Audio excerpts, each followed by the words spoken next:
Apa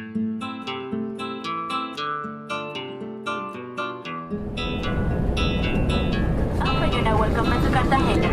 Wakit lagi pinensyon ng friend pa.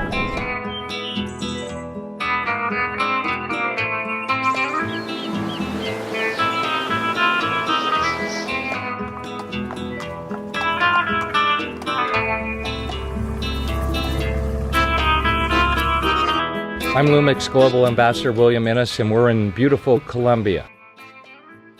We're at the beach right now, but we've spent the last 2 days shooting in Cartagena, and one thing we discovered is how amazing the people are. They're friendly and they're willing to help you with anything you need. We're here shooting the new Lumix S series full-frame camera. So one of the new lenses for the S series is a 50mm 1.4. Optically, it's amazing. The eyes are tack sharp and the bokeh is absolutely beautiful. Although I'm really known for wedding photography, my second passion is travel photography. And this camera, the S series, is going to create some amazing landscape and travel photos for my repertoire.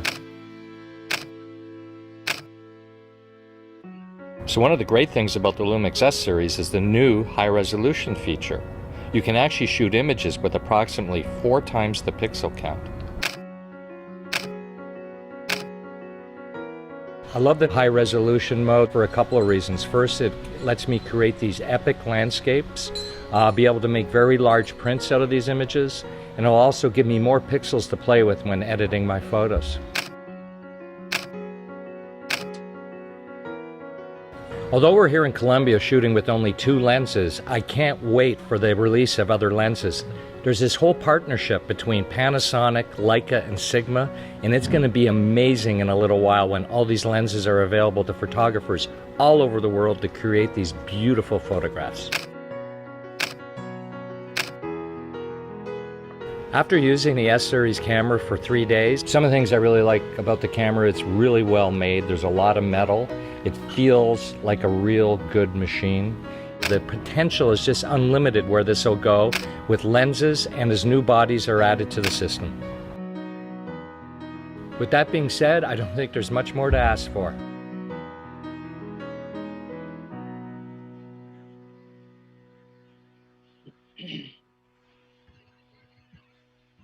Panasonic.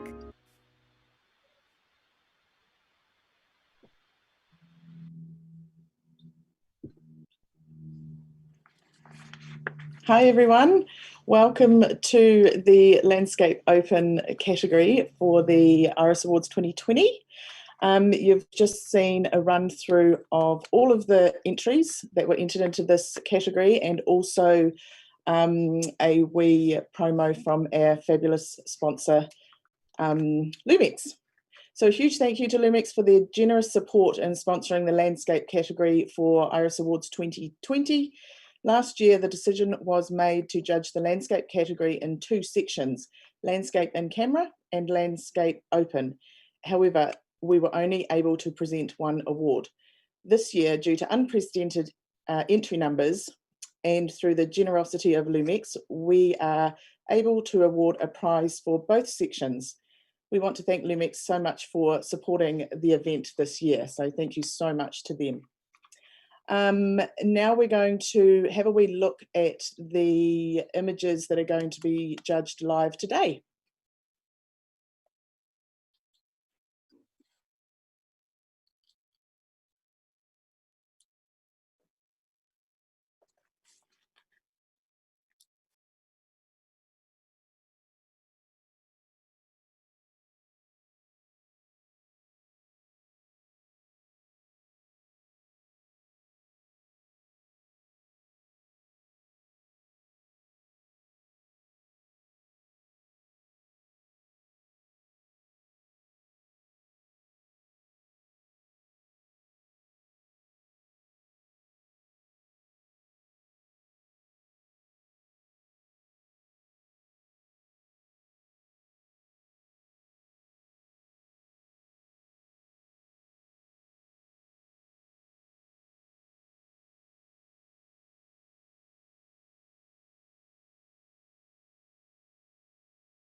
Okay, so that was the run through of what's going to be judged live today. I'm just going to read out a description, category description.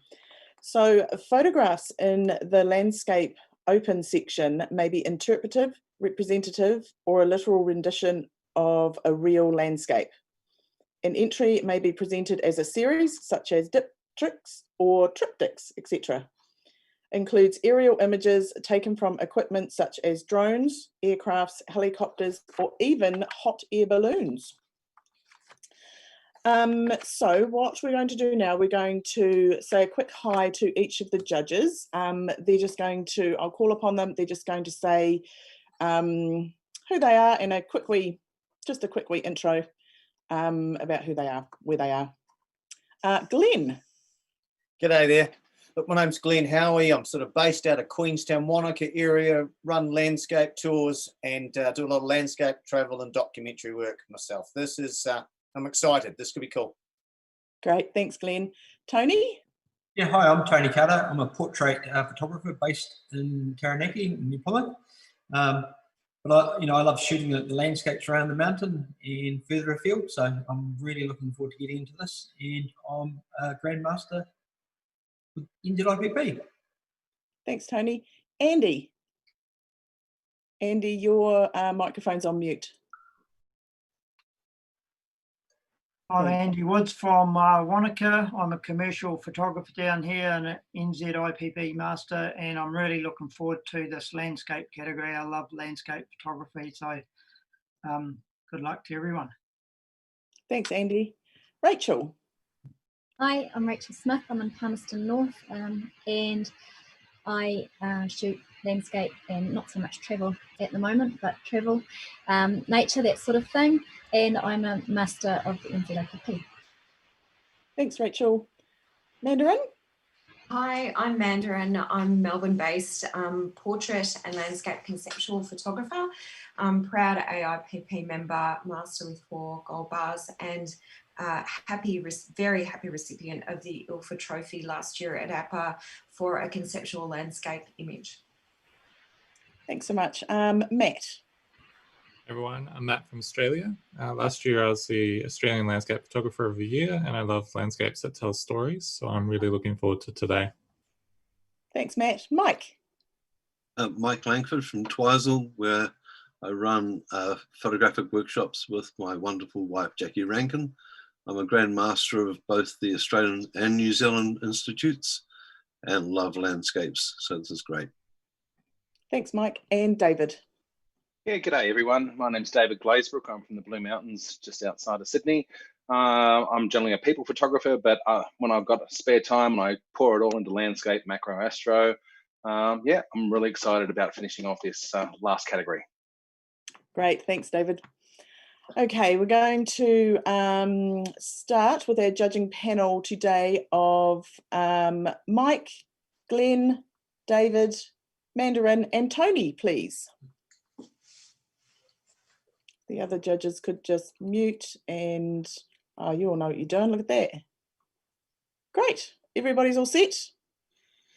Fantastic. First image, please, Michael.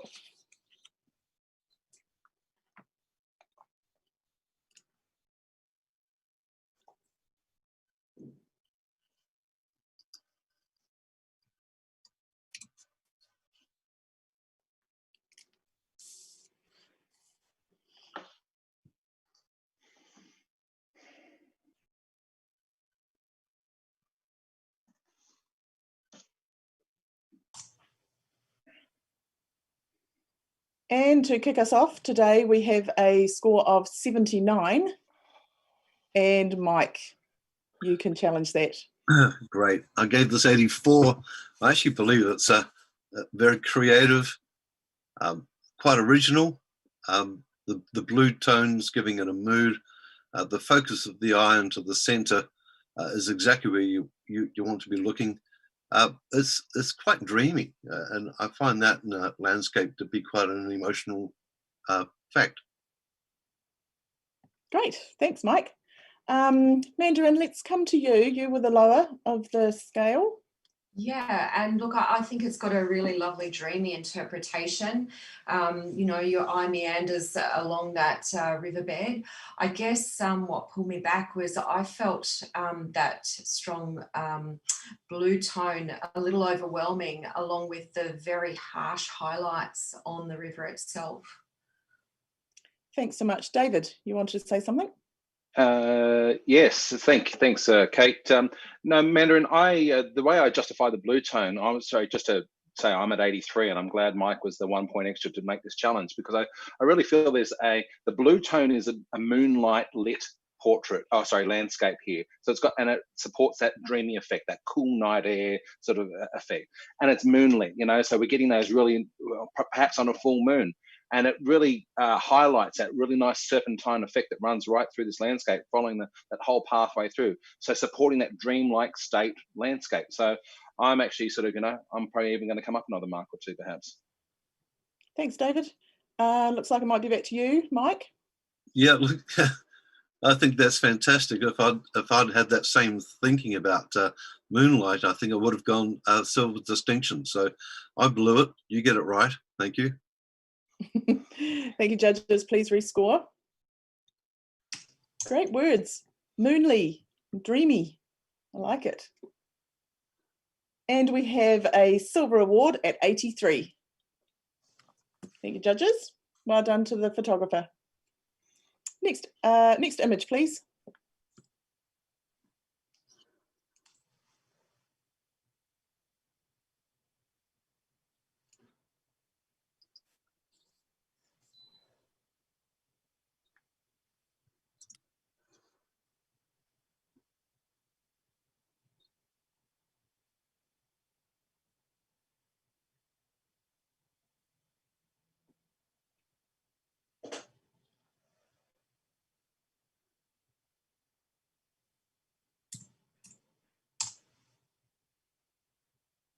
And we have a 87 silver distinction currently. Tony's going to challenge this one. Yeah, I'm on 96. Yes.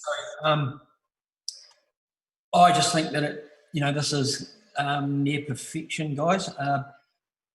Just this aerial view and just the tentacle-like nature of this beautiful colours just weaving its way through this image from left to right, on the line up into the top right corner.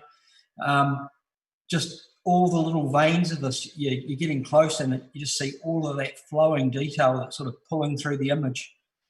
Handling of this is perfect. The photographer's taking control of it and put it in this category. So they've been able to work it a wee bit, and I think it's perfection. It's like a big flame just running through the landscape, with dark top and bottoms, keeping you in there and pulling you through. Just, yeah, I think it's easily a gold distinction, 96. Thanks, Tony. Mike, I'm going to come to you. You were one of the lower ones. I know. Hard to believe. That's a bit tough. Look, it looks very fishy to me. I don't know why that is, but it just feels like a whole school of fish swimming across the landscape. And Tony, I'm definitely like it much more than what I gave it. Okay. Good stuff. Glenn, and then I'll come to you, Mandarin. So, Glenn. Actually, I'm glad you challenged this. I was in there at 88 and perhaps just didn't have, wasn't courageous enough this early on in the piece. The more I look at it, the more I love it. Exceptional use of orange, and let's take it up to a gold. Nice, Glenn. Mandarin? Yeah, it's the patterns have been beautifully placed in the flame. Flame. It has got a bit of a flamey look, actually. I love I'm enjoying the way it's been treated. The only thing that's holding me back is I feel like when I zoom in a little bit, there seems to be a little bit of colour noise up the top left with some of those reddish hues in the darker area. I mean, I'm looking at it on an ESO, so I assume I'm seeing what I'm seeing. But other than that, look, I'm willing to go up. I'm on a solid silver. Thanks, Mandarin. David, have you got your hand up? Yeah, just quickly. Yeah, a lot of us seem to sort of be getting this sort of either sea, fish, serpentine, octopus, and I look at the highlights down, particularly down in the bottom left-hand corner towards that yellowy greeny area, not quite in the corner there, but those catch lights almost seem scale-like to me, and I think whether that might be the cue that we're sort of getting here to sort of give us that interpretation. If you follow that in, there's almost like an eye-like structure in there as well, which supports the sort of the octopus sort of thing. So yeah, no, thanks Mike for challenging. I'm coming up. Thanks everyone. Tony, back to you. Yeah, I mean, Mandarin, I'm not sure about that, what you're saying about that grain or whatever it was, but I mean, to be honest, it doesn't bother me. I just think, again, I just reiterate, I think it's near perfection, and in your eye, when it does, it just wanders everywhere and it just keeps flowing, and it has got that water-like, fish-like feeling to it. But, you know, abstract at its best in this category. Let's get it gold of distinction, guys. Pretty pleased. Thanks, Tony. Judges, please rescore.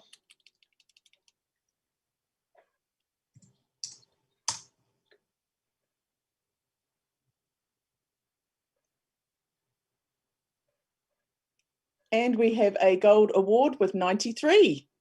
Congratulations. Yay. It's exciting. Gold award, second image in. Can we have the next image, please?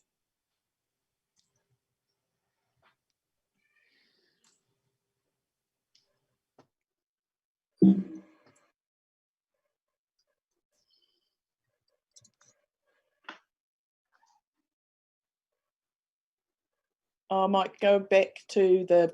All right, see it now, thanks. Yep. Thanks. Good job. Done. Thank you.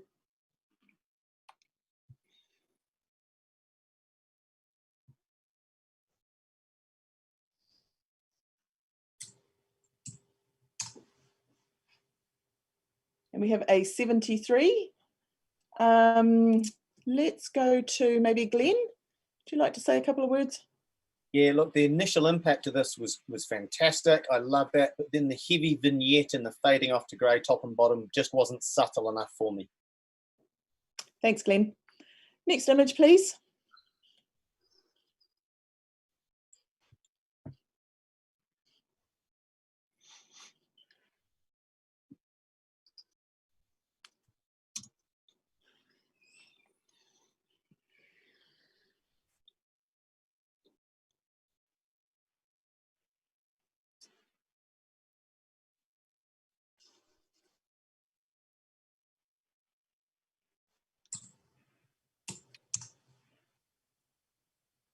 And we have a score of 70.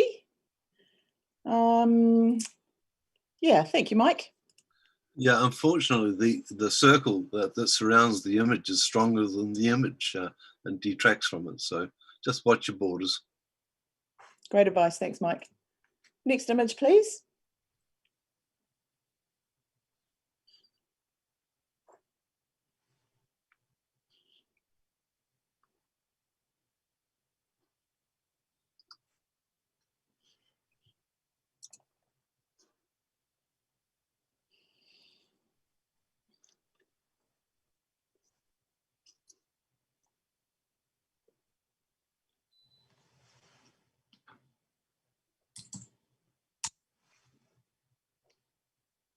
And we have a score of 82. Challenge. Yes, go for it, David. If I'm Kate, I'm just assuming, you know, what a fantastic piece here. This whole textural play that we get that's right up front with these strong textures of the bark and the lichens that are on there. And then we get this nice fade out to the back, this whole subtle tonality that comes right the way through. And then it doesn't take you too long to find the real Easter egg there. It's sort of on the rule of thirds there in the top right sort of quadrant there, the bird that's flying through the forest there. So we're initially presented as photographers, we know when we go out and we look for these scenes and we get all enamored with the scene, but we need that little extra element there. And it's bang on, it's right there for us to sort of really enjoy. Yeah, this is printed really well. It has a great tonal range, and there's lots of atmosphere in here. Great emotive storytelling. Great, thanks, David. Mike, I'm going to come to you, please. Yeah, so what did you ask for, David, please? Sorry, Mike, I'm at 88, silver distinction. Okay, thank you. Yeah, I'm prepared to go up. Thank you. Oh, thanks, Mike. Anyone else wanting to add to that? No, we go back to, oh yeah, go Glenn. You're up there I'll too. just chime in as well. I was there on 87. You know, I loved everything about this photograph, and then got that lovely bird. That was such a rewarding element to pop in there. It's spectacularly done. It's got to be the Silverwood distinction on there too. Thanks, Glenn. And back to you, please, David, provide a reply. I believe my work's been done there, people. But yeah, as said, yeah, great piece of artwork. Let's reward it. Silver distinction, please. Thanks, judges. Please rescore.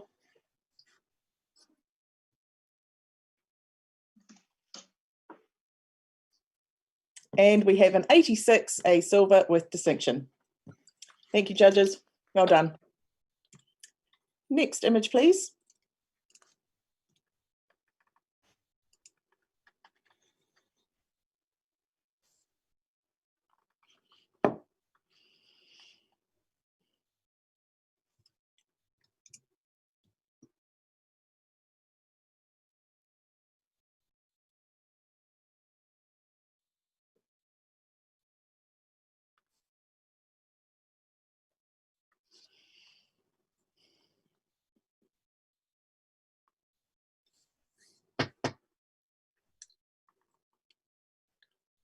We have a 74, a high professional practice. And Mike, was that your hand maybe to offer a little something? Yeah, I'd like to be directed to look at something specific. There's great light falling in here, but it's not falling on a subject. I feel as if it's just missed the point. Thanks, Mike. Next image, please.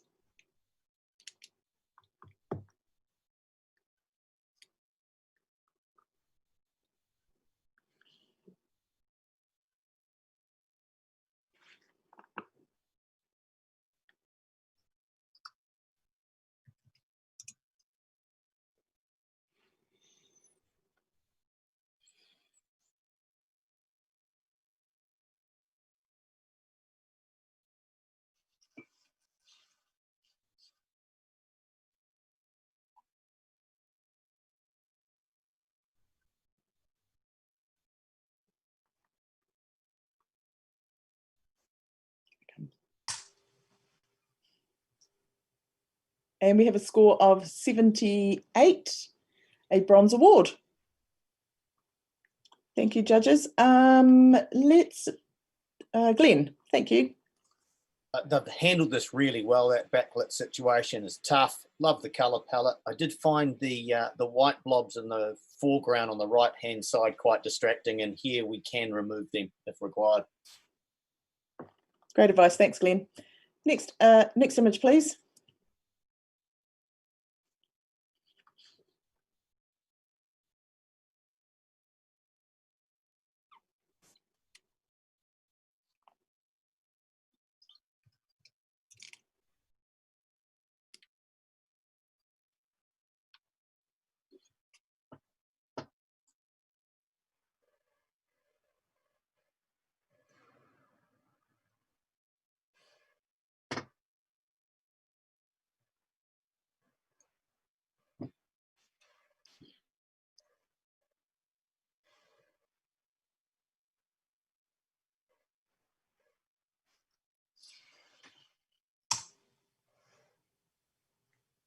And we have a score of 80, a silver award.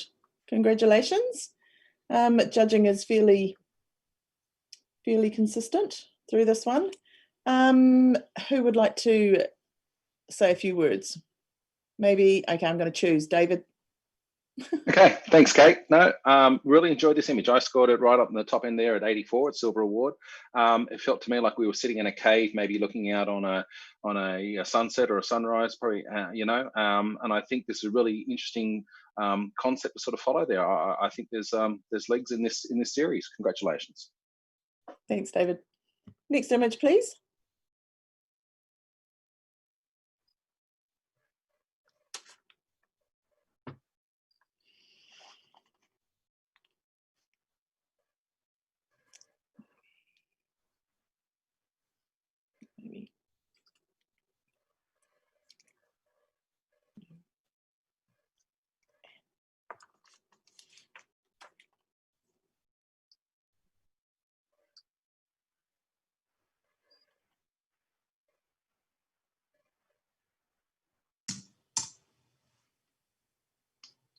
We have a score of 75, a bronze currently, and David, thank you. Okay, I'm at 88 here. I've got a feeling where I know this is, but that's not because I believe it's a bridge that's been abstracted. It's been a shot that I believe it's probably the, I think it's a Fishbone Bridge out near New Plymouth or something like that that's been abstracted and taken here. But what the photographer has given us here is they've given us a reinterpretation that obviously a bridge crosses a body of water here, and I feel like it's been recreated to almost create like a paddle wheel effect or something of that nature there. So I think there's some really clever abstraction that's been given to us.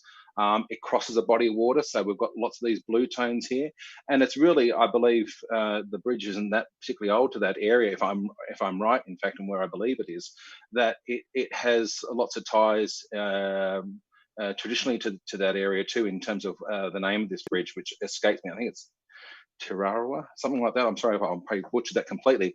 And then you've got these inside that. You look at on the grey arms here, these sort of almost like circular motion that happens here. So it plays to that paddle wheel effect. And as I sort of said, if I can tie a bridge, make it look like something else that's also aquatic, great storytelling. Please come on up. Thanks, David. Who else? I'm going to go to thanks, Mandarin. Thanks, David, and everyone. For those comments, I'll tell you. Look, I agree. It's a great visually. Where I found it was pulled down was a lot of the technique. I found the tones almost discordant and a bit garish. It almost looks like it's solarized in some of those shadow areas. The central little spoke is sort of very in disconnect with the tones of everything else. And one of the things that I found, besides the over sharpening in areas, was in this category you can remove little dots and things, and there seems to be little white specks on the ground around it, and I find that very distracting to the overall flow of the image. Thanks, Mandarin. Might be back to you, I think. David, yep, go for it. Sorry, yep, no, I'm just busily jotting down what Mandy's brought up there for me to have a chat about. Okay, so I'm obviously pinned my opinion here on the paddle wheel sort of effect. The white little flecks, I sort of think when a paddle wheel's in motion, it throws water around, yeah? So it throws white water. And I think that hub, as you might refer to, I guess you're talking about that right on that center end, would have an axle that it would rotate around. And I think like an axle, would be quite dark. And if I look at this axle, it's a very decorative, nice axle, actually, So, 88 is where I'm at. I'd strongly encourage you to bump this up a few marks and see if you can reach a silver distinction with me. Thank you, judges. Please rescore.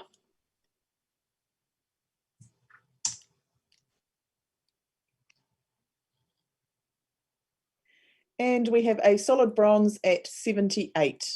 Congratulations. Bronze award. We're just going to do a quick judge change. Tony, do you want to take a break? And Andy, would you like to come in, please? And Mandarin, you have a wee break now too. And Rachel. Great, everyone's there. Perfect, thank you. Next image, please.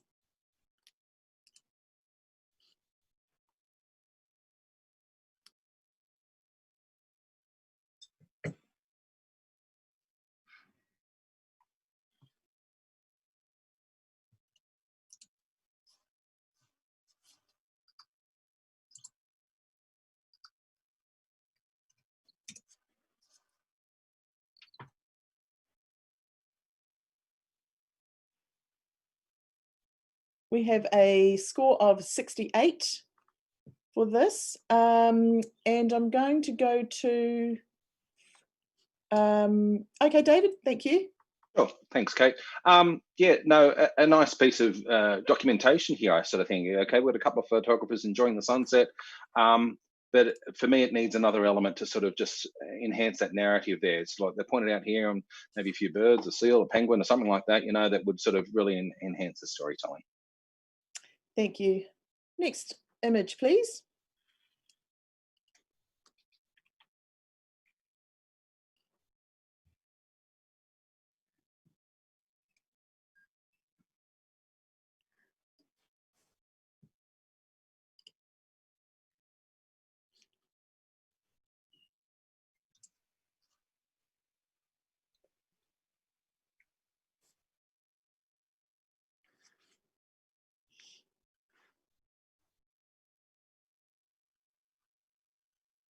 We have a score of 80, a silver award. Congratulations. Clappy claps. Mike. Oh, yes, good. Yeah, I gave this 82, so I'm pretty much where everyone else thought it was going to be. I think it would have been stronger had the whole composition been moved slightly to the left. It's just slightly out of balance for me. Thanks, Mike. Next image, please.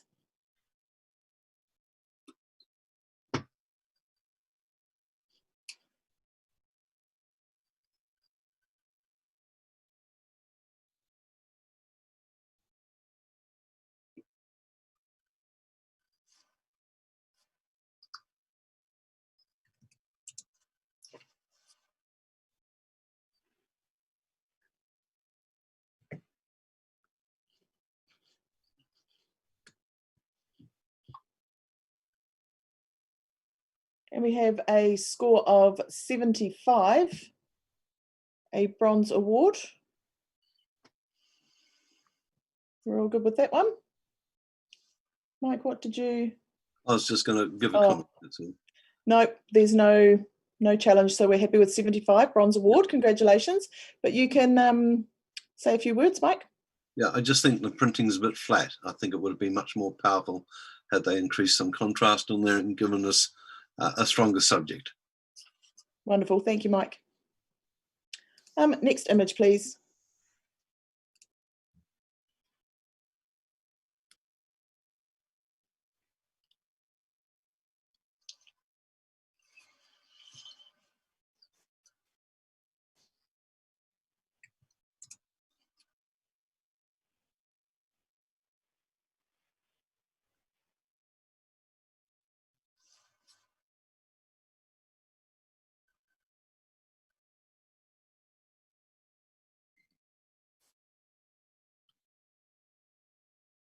And we have a score of 70.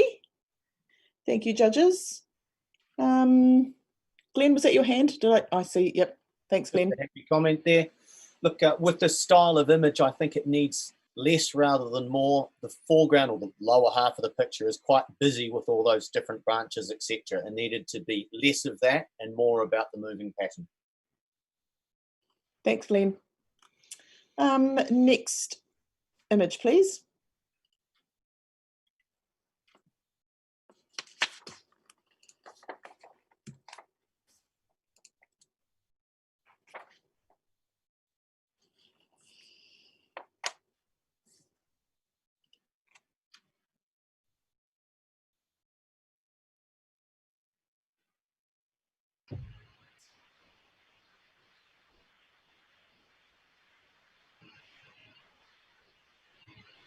And we have a score of 69.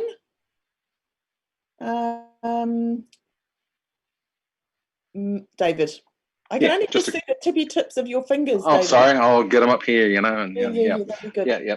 Okay, sorry, Kate. I think the weighting, the balance of this image is a bit too lopsided here in terms of that foreground has a lot of weight, but it doesn't add a lot to the story. And I think either cropping out maybe half of that foreground rebalances the image or balances the image, I should say, a little better. So have a look at Joe. Yeah, what's important here? Is it sky or is it foreground here in business? You know, and I don't think it's adding enough. So great, thanks, David. Can we have a quick judge change? I would like to bring Matt in for Glenn. Glenn, you take a break. Thank you. Come on in, Matt.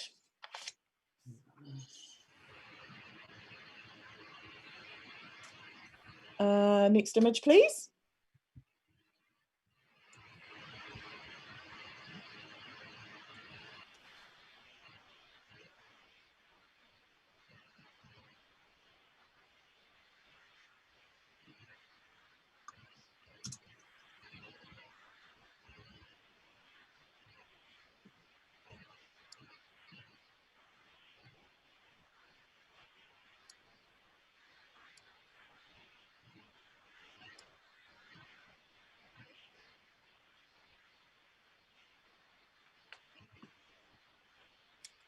And we have an 84. And David. Yes, I see.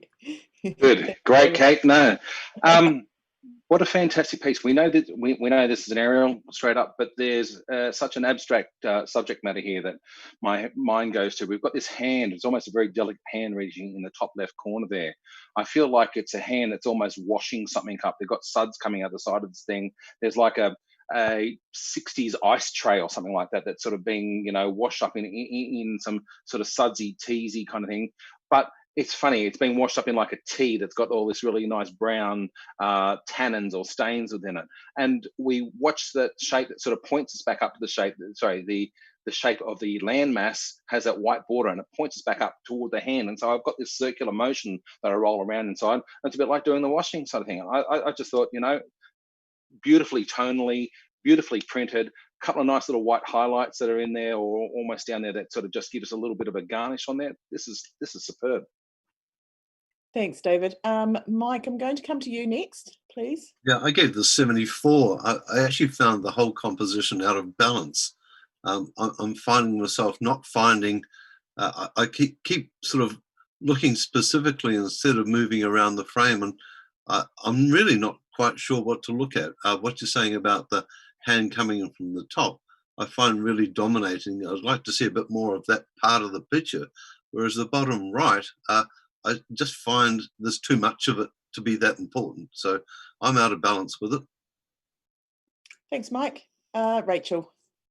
I didn't quite see the hand, David. I'm on 88. So I'm not too sure what score you were asking for. I didn't see the hand, but I did see a curvy woman. So I did find it really intriguing because of that. And she's like stepping out of the foam. I agree with Mike about the composition a little bit. I possibly would consider cropping it slightly differently because of that expanse, that triangle at the bottom is such a strong symbol for me that it does pull me down to it. But just remind me what score you're wanting us to come up to. Sorry there, yeah, I'm in gold at 92, so I'm only a few marks ahead of you there, Rachel. Okay. Thank you. Thanks, Rachel. Anyone else before we Matt? Yeah, I'm an 86. I kind of see the comment about that triangle down the bottom not giving us as much information as we'd like. However, I do actually think there is a bit of a sense of balance here, very kind of asymmetric and almost like there's competing elements, but that adds to the tension and the dynamic of the whole image and adds movement and flow and imbalance and makes us, you know, want to explore further. The texture in terms of what's coming out of the culvert or what's, you know, being, you know, expelled from that area, the texture there is incredible. It's like just an explosion of crispness and information. And then you've got these man-made elements competing with, you know, beside the impact of man immediately right beside it. I'm in silver distinction. I'm kind of listening on gold, so we'll see what happens. Thanks, Matt. Back to you, David, for right of reply. Thanks, Kate. Yeah, no, I hear the comments or the concerns about those triangles there, you know, down the bottom of that white triangle, but I feel that triangle is actually pointing us up. The base of the triangle is towards the bottom of the image. So the tip of the triangle points us back up and supports all the triangles that are pointing back up to my hand that I see coming in that top left corner there. So that's how I sort of, I don't feel that weighted concern in that, even though there is a solid there, but it lifts me back towards that. So yeah, we're not that far off it there, guys. Yep, maybe a few more and join me in gold. Thanks, judges. Please rescore.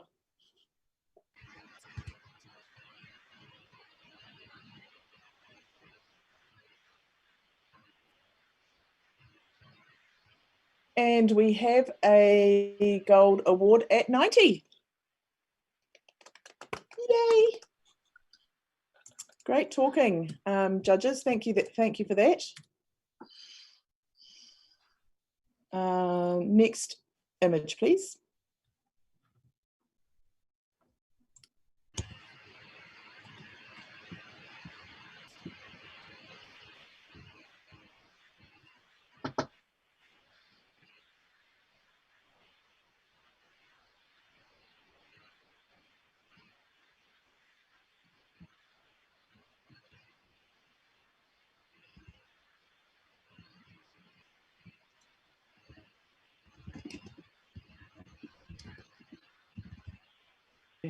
see.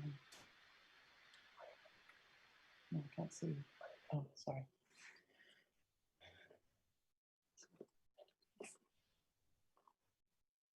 And we have a score of 85. Currently a silver with distinction. Mike, Yeah, you can look, challenge this one. I gave it 96 straight up. I did it for the content composition. I've taken points off because of banding. I'm finding the banding really distracting, and I'm a bit angry with myself and the author about that, because it's such a strong image. It's dynamic, it's political, it's landscape, it's the perfect square. It's got everything going for it except the banding. So forgive the banding and can bring up your scores. Yes, David, smiling over there. You knew I was coming to you. Yeah, sorry, Mike. I was at 76 here, and I appreciated what I liked most about the image was the point of view, that we were given here. It feels like whether we're out of a drone or whatever, I guess it's not important. It's all about the image. But I was looking for I'm trying to get into a narrative there, and if you can sell me a bit of narrative, I'm likely to move my score there. You know, so give me some story. But that's where I'm at the moment. Thanks, David. Rachel, and then I'll come to you, Matt. So Rachel first. Right. So I scored this 88, and I'm pleased that you are challenging it, Mike. I really enjoy it. I think it's got quite a strong military sort of narrative. You've got horseback soldiers, the circles, that massive metal hand. I'm getting a really huge sense of some sort of impending conflict or something like that, and the square crop adds to that tension for me. So I'm quite happy to come up from where I am at silver distinction. Thanks, Rachel. Matt? Yeah, I see it as something that's potentially a bit of a doco landscape kind of piece, and talking about what could be the Mongolian highlands or something like that. You can see the riders on the horses in this race were kind of famous for being able to fight off the back of horses and things like that. And perhaps, you know, this is showing the strength of how they feel about their war heroes and that kind of thing, whether that's through the perspective of the photographer or whether there is actually a statue that's so massive that it kind of stands over what is otherwise a fairly simplistic landscape and way of living in terms of having the yurts and that kind of thing, and to devote so much resources that are quite scarce to building such a construction like this. So I'm hoping that might give you a bit more narrative, David. Thanks, Matt. Mike, I think back to you for right of reply. Yeah, Matt, I think you've nailed it. It says Mongolia to me, and it sort of says revolutionary. There is no reason why we can't accept a composite in this particular category. So I'm sort of quite happy that there is such a strong political statement happening here, and it's placed in exactly the right place. But if we just look at the landscape and how the photographer has actually composed it with those circles coming out of the bottom right, the placement of the person in the shadow is absolutely perfection.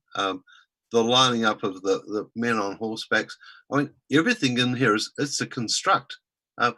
Whether the statue's this big and actually there at this height is unimportant. It's the statement that's being made visually is very powerful. Great, thanks, Mike. Judges, please rescore.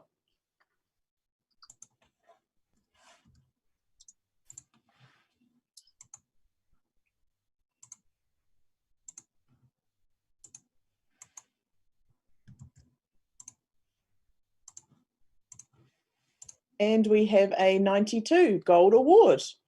Congratulations. Well done to the photographer. Next image, please.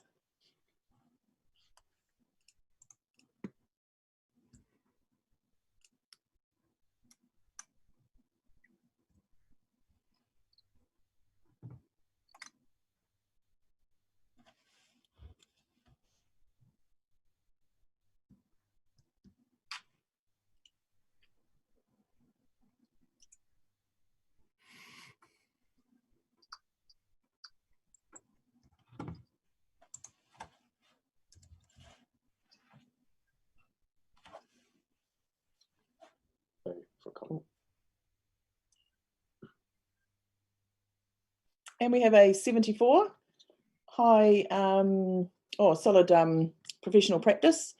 And Andy, would you like to say something to this? You were bang on that number. Challenge. Oh, sorry. Oh, see, I read that number backwards. Sorry, Rachel, go for it. That's all right. So I've got it 87, which is possibly a little bit generous, but this is a great. It's sort of, I can see it as a piece of wallpaper or covering an entire expanse of a wall and being a really pleasant and decorative, calming piece. I do think at 74, it's just not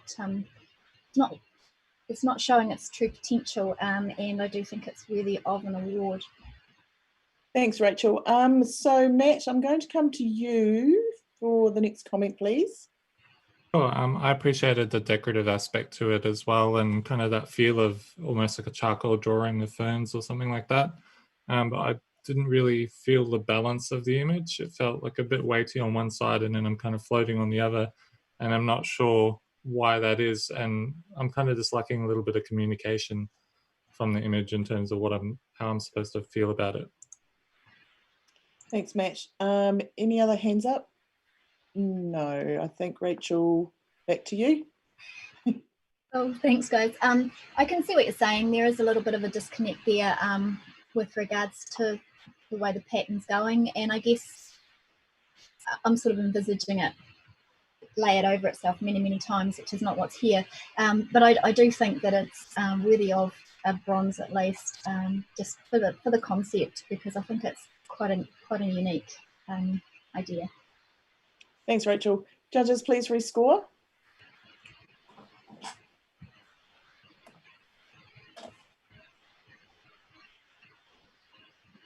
And we have a bronze at 75. Thanks. Thanks, Rachel. Next image, please.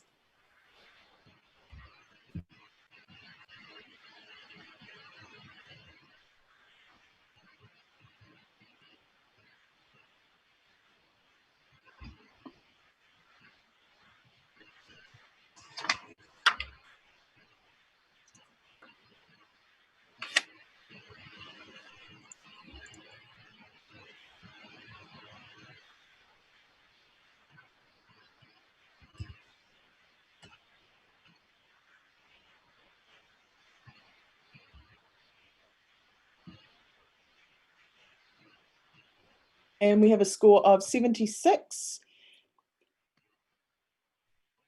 And Matt? Just a comment. Hang on a wee minute, Matt, just looking at the challenges. Currently sitting on 76. No one's taking up the challenge. That's okay. So we're going to, it's a bronze award. So congratulations, bronze award. Matt, you can talk to it though if you want. Yeah, I think there's some really beautiful elements and detail coming through in this image. I especially really enjoy that bottom right-hand window and the textures that are on the glass there. I feel like it could benefit perhaps from a tighter crop that removes that top left-hand corner and allows us to really focus on the interplay between those windows, the tree, and the pipes. Great, thank you, Matt. Next image, please. Okay. Can I do a red You swap? can do a Yeah. swap. A red swap. Thank you. Yep, you can jump off. Mandarin, can you pop back in, please?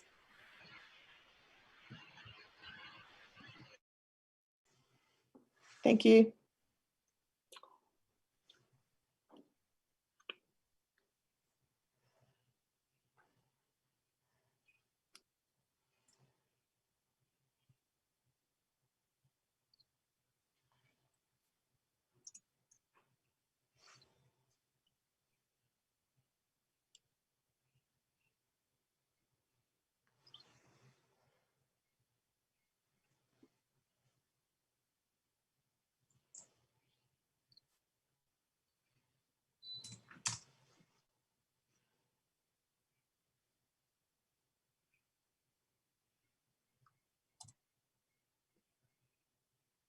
And we have a score of 72. Very consistent with our with the judges. And Andy, I'll come to you for a comment. Something. So it's a great image, the good tonal range, and that I just don't know about the reversing of the image repeating itself on either side, but it's a really well done image, and I do enjoy it, but I think it's appropriately scored. Thanks, Andy. Mike, you wanted to offer a few words? Just some help. It's all fine doing a flip like this, but you need to add something more to it. Bringing out the center combination would have made it much stronger. Great. Thanks, Mike. Rachel, do you want to come back in? Thanks, Mandarin.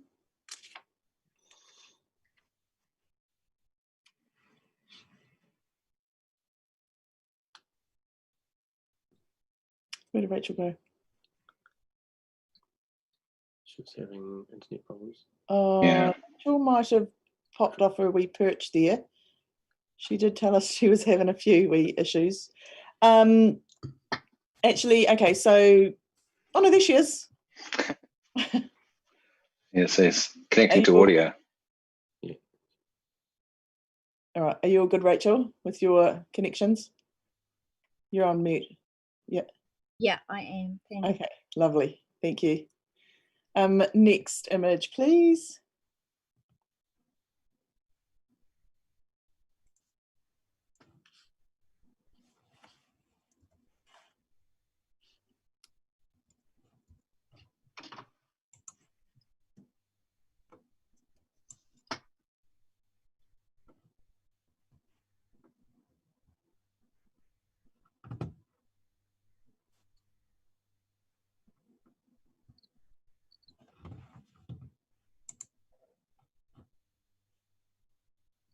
We have a score of 74. High professional practice. Thank you, judges. And David, thanks. Oh, you're muted. Oh, no, you're not. You're good. I'm back.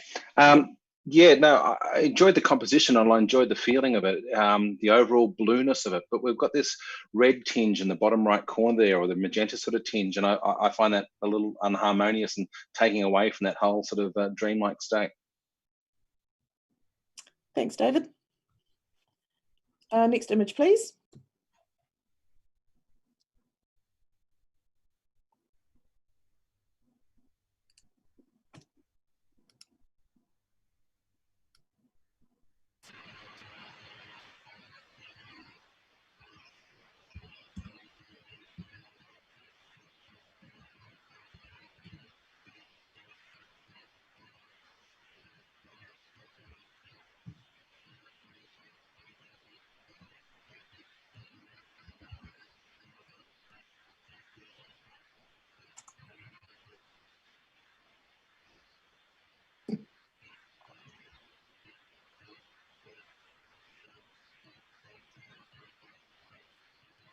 We have a score of 76. That is a bronze award. Congratulations. And let's hear from, no hands, Mike. Yeah, look, again, using this technique, you actually need to take it just a little bit further to elevate it. And I think making the eye focus on something like the tree in the middle would just take the eye in there and hold it there longer. And it just needs a little bit more craft. Thanks, Mike. Now, can we do a judge change? Mike, you can take a break. Thank you. And Tony, would you like to come back?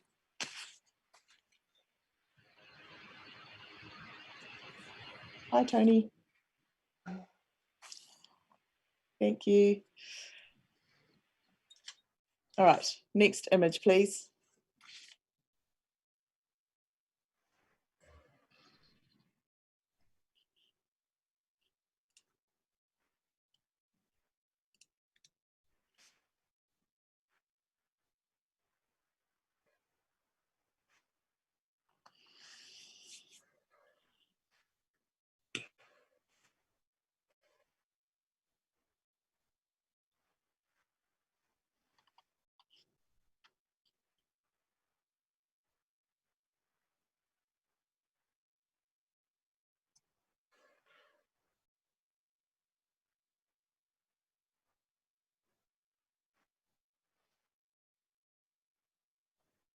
And we have a score of 78. That's a solid bronze. Congratulations to the photographer. Well done. Andy. Oh, sorry, Matt. I didn't see your... Andy, you can say a few words and then maybe, Matt, you can be super quick. Because Andy was one of the highest scorers. I really like the colour palette and the tonal range of this image. I mean, it's very abstract looking, but it sort of appeals to me, and there's some really good details in there with the shadows and stuff, and I just think it's quite an appealing image. Well done to the photographer. Great, thanks, Andy. Matt? Yeah, what Andy said, but it could score even higher with just a little bit more subtlety in terms of treating the highlights, shadows, and some of those harsher colors on the right-hand side. Wonderful, thank you. Next image, please.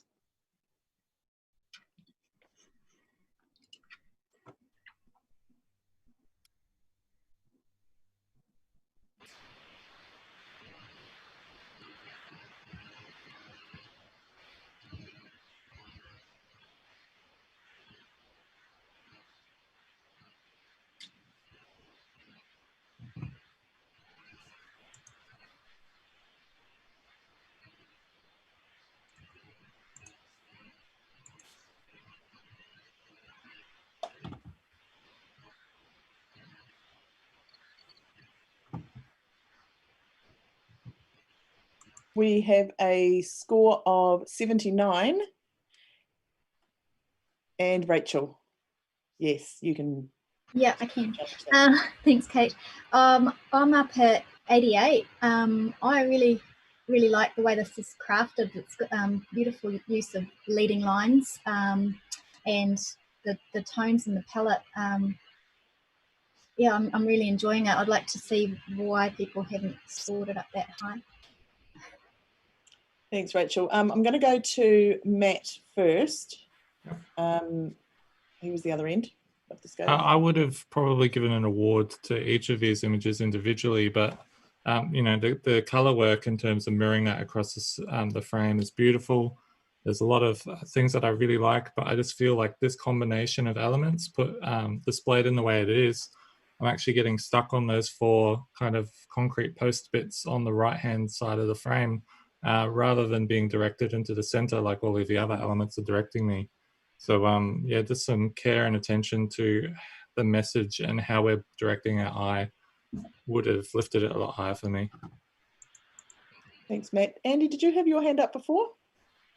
No. No. Oh, you're good? Okay. But it's a great image. I see what we're saying here, but I think it's a really well done image, actually. Yeah, you were up there with your score too. So David. Yeah, I just want to ask Rachel, I just because I'm at 74, and so just to sort of try and fathom, pardon the pun, the connection of all these 3 images. I can see there, you know, it may be a commentary on tide, but it's probably more like flood, but just I feel a certain disconnect between all 3 panels, and if you can sort of link them a little bit more for me, perhaps I can raise my score a few marks. Thanks, David. Rachel, I think back to you. Okay, that's great. I think for me, it is an environmental portrait. It is telling us a story of, like you say, a flood or something like that. It's that sort of whole encompassing and overwhelming of things to me. But it's presented in such a way that we can actually sit there and calmly enjoy it rather than feeling smothered by it. I'm getting drawn into the centre of the image with that the jetty or whatever it is that's underwater there, but I'm also going around because of the use of colour with the door and the posts and stuff like that around the image as well. And yeah, I'm really finding it really pleasing to look at, and I'm sitting on silver distinction. Thanks, Rachel. Judges, please rescore.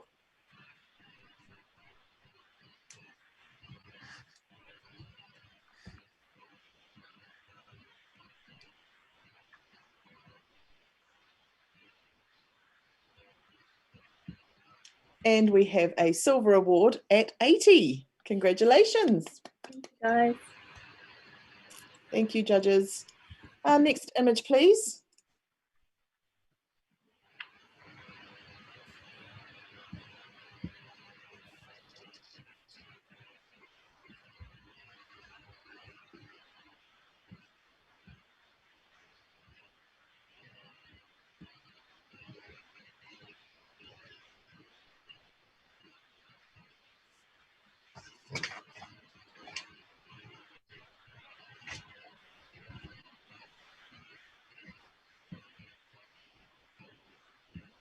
We have a score of 68. And I might call on David. Thank you. Yeah, this is a really nice peaceful time of day here. I've scored it right smack bang there, right on the average at 68, a professional standard. A couple of little things that needed one more thing to me, like another element, a cow, a sheep, or something like that, to sort of gives it a little bit of contrast, as sort of an element to draw to. And also, right in the bottom right corner, there's actually one of these sticks that sticks out right in the bottom right there, which is a bit like you could have got rid of that, you know, just to clean up the frame a little. Great, thanks, David. Next image, please.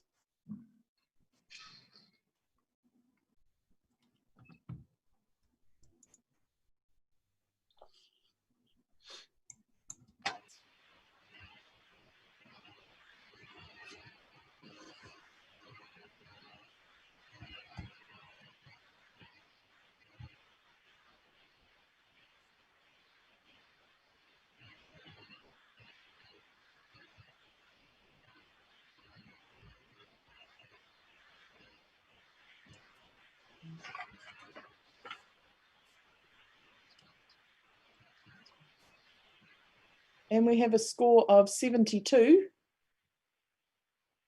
Challenge. Yes, go for it, David.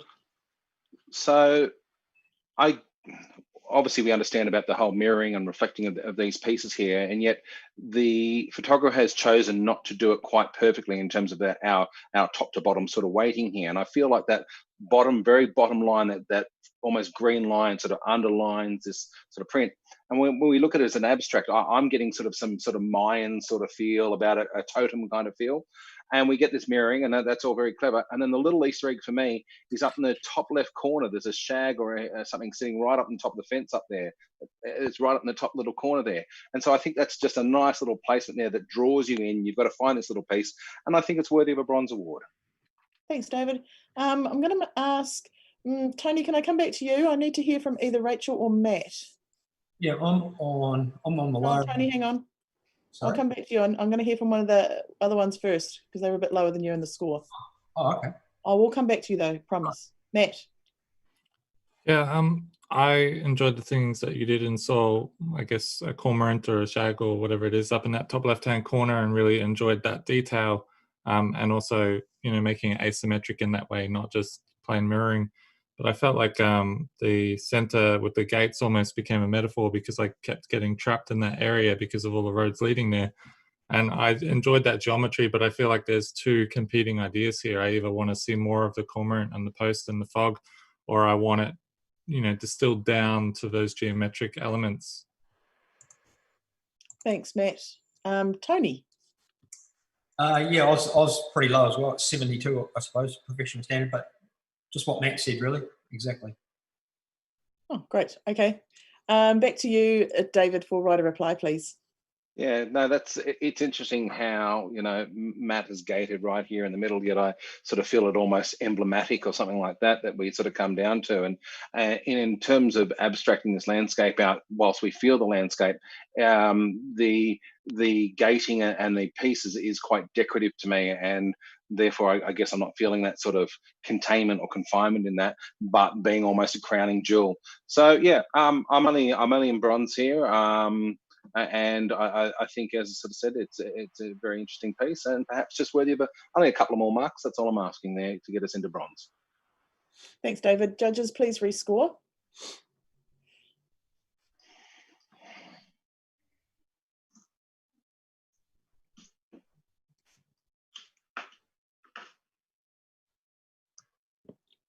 And we have a 74, so that's a high professional practice. Thank you, judges. Now, can we have a judge change, please? Andy, you can take a break. Thank you so much. Thank you. Mandarin, would you like to come back in? And Glenn, if you want to come back in for David. David, you've been on forever, so you can take a break. Thank you so much. You're welcome. See you in a while. See ya.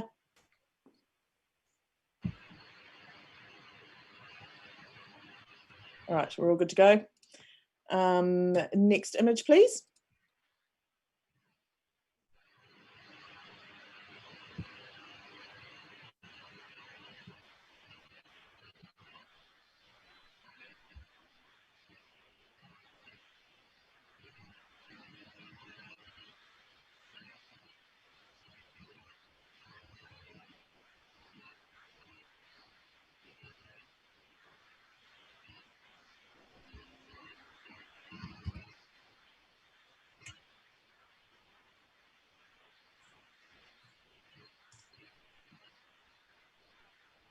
We have a score of 72, fairly consistent too across all the judges. Thank you, judges, for that. Glenn. Look, I love a good ultra pano. This has got some real drama to it, which I like. But unfortunately, the island and the people are so stretched apart that your eye ends up leaping from corner to corner rather than enjoying the whole thing. Awesome. Thanks, Glenn. Great advice. Next image, please.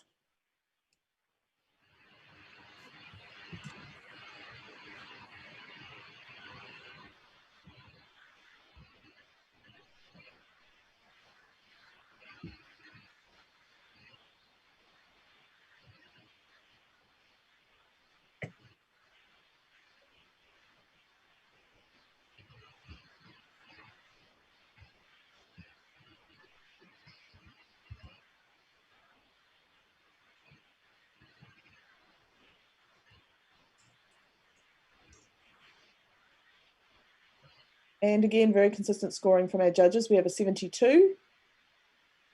And is that your, there you go. Thanks, Matt. Yeah, I'm enjoying the scene and what's going on here, and especially the country aspect that's kind of hidden in the top of the frame that you have to look closer for. Unfortunately, when you're inspecting that country, you're coming across dust spots and a few bits and blemishes that could be tidied up. Thanks, Matt. Next image, please.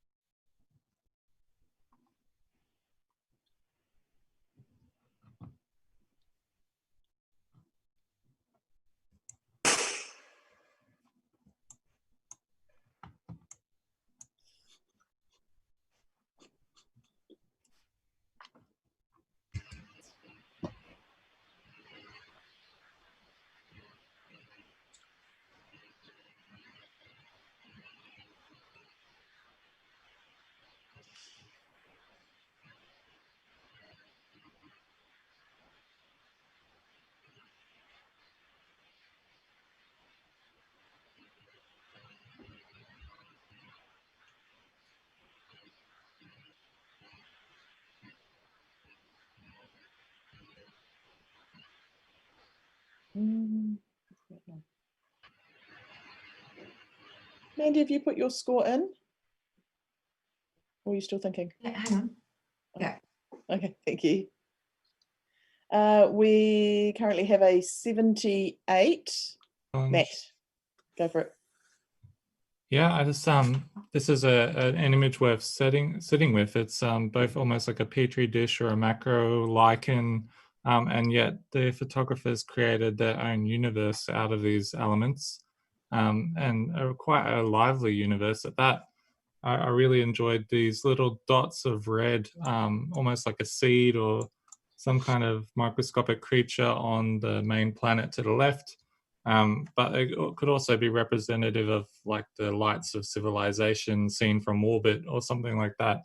So, and also tonally, I find the colors quite beautiful, and that juxtaposition with the really dark blues against the orange is quite pretty too. I'm sure Glenn will enjoy that. Thanks, Matt. I'm actually going to come to Glenn actually to chat about it also. It can't always be about the orange. I was down the bottom there on 72. I like the creativity that's gone into this. I love the investment of energy, and but it just feels, or it hangs very unbelievably to me. I don't fall for it enough. I want to, but I can't quite go there. I end up reading more into it than I think the photographer was intending, rather than being able to absorb that slowly. And I do find those red dots, obviously the orange ones are great, but the red dots, I find those just a little bit jarring against the background they're on. So I'm struggling with it, but let's hear the others talk. Thanks, Glenn. Rachel. Yeah, I really enjoy it. I am on 82, so I can come up. I can't remember what Matt wants me to come up to, so he'll have to remind me. But the little red dots, I actually I thought they were like map pins, you know, like places that you want to go. And what I really enjoy about it is the fact that it is so open to interpretation. I don't know how it's been done. I don't know what it is. And that doesn't matter. What I'm getting is this fantastical other world. And that really, really works for me. I'm really enjoying the textures as well. Thanks, Rachel. Anyone else before I go back to Matt? No? It's all yours, Matt. Take it away. Yeah, well, the red might be viewed as jarring by some. I think it's what draws your attention in, and that them being little pinpricks or, you know, dots on the map, they're not overwhelming. They just draw you in there as you're passing through, but they don't dominate the whole image as they so easily could if they were a little bit larger. The textural value in this is incredible, and you know, even just having that kind of slight darkening around the main planet there, you know, you could argue that the gravity is drawing the light into the planet or something like that, if anyone wants to talk about drop shadows. But that adds a real depth to the image as well, in what could just simply be macro photographs that have been placed together. So I'm rewarding the creativity here, and I am on an 87. So if you want to join me on Silver Distinction, go for it. But we should at least be on Silver, I reckon. Thanks, Matt. Judges, please rescore.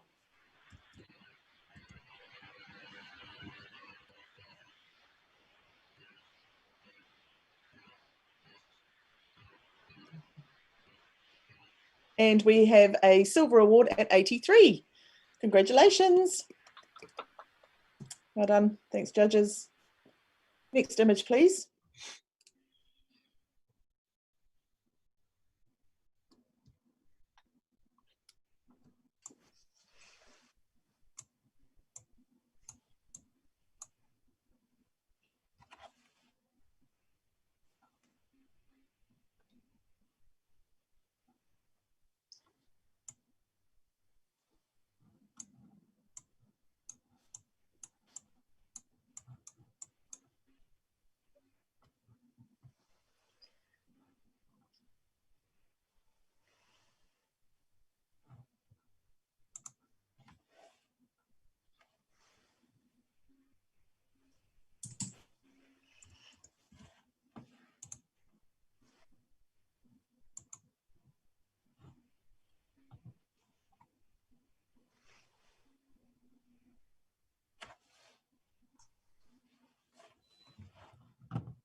And we have a score of 81.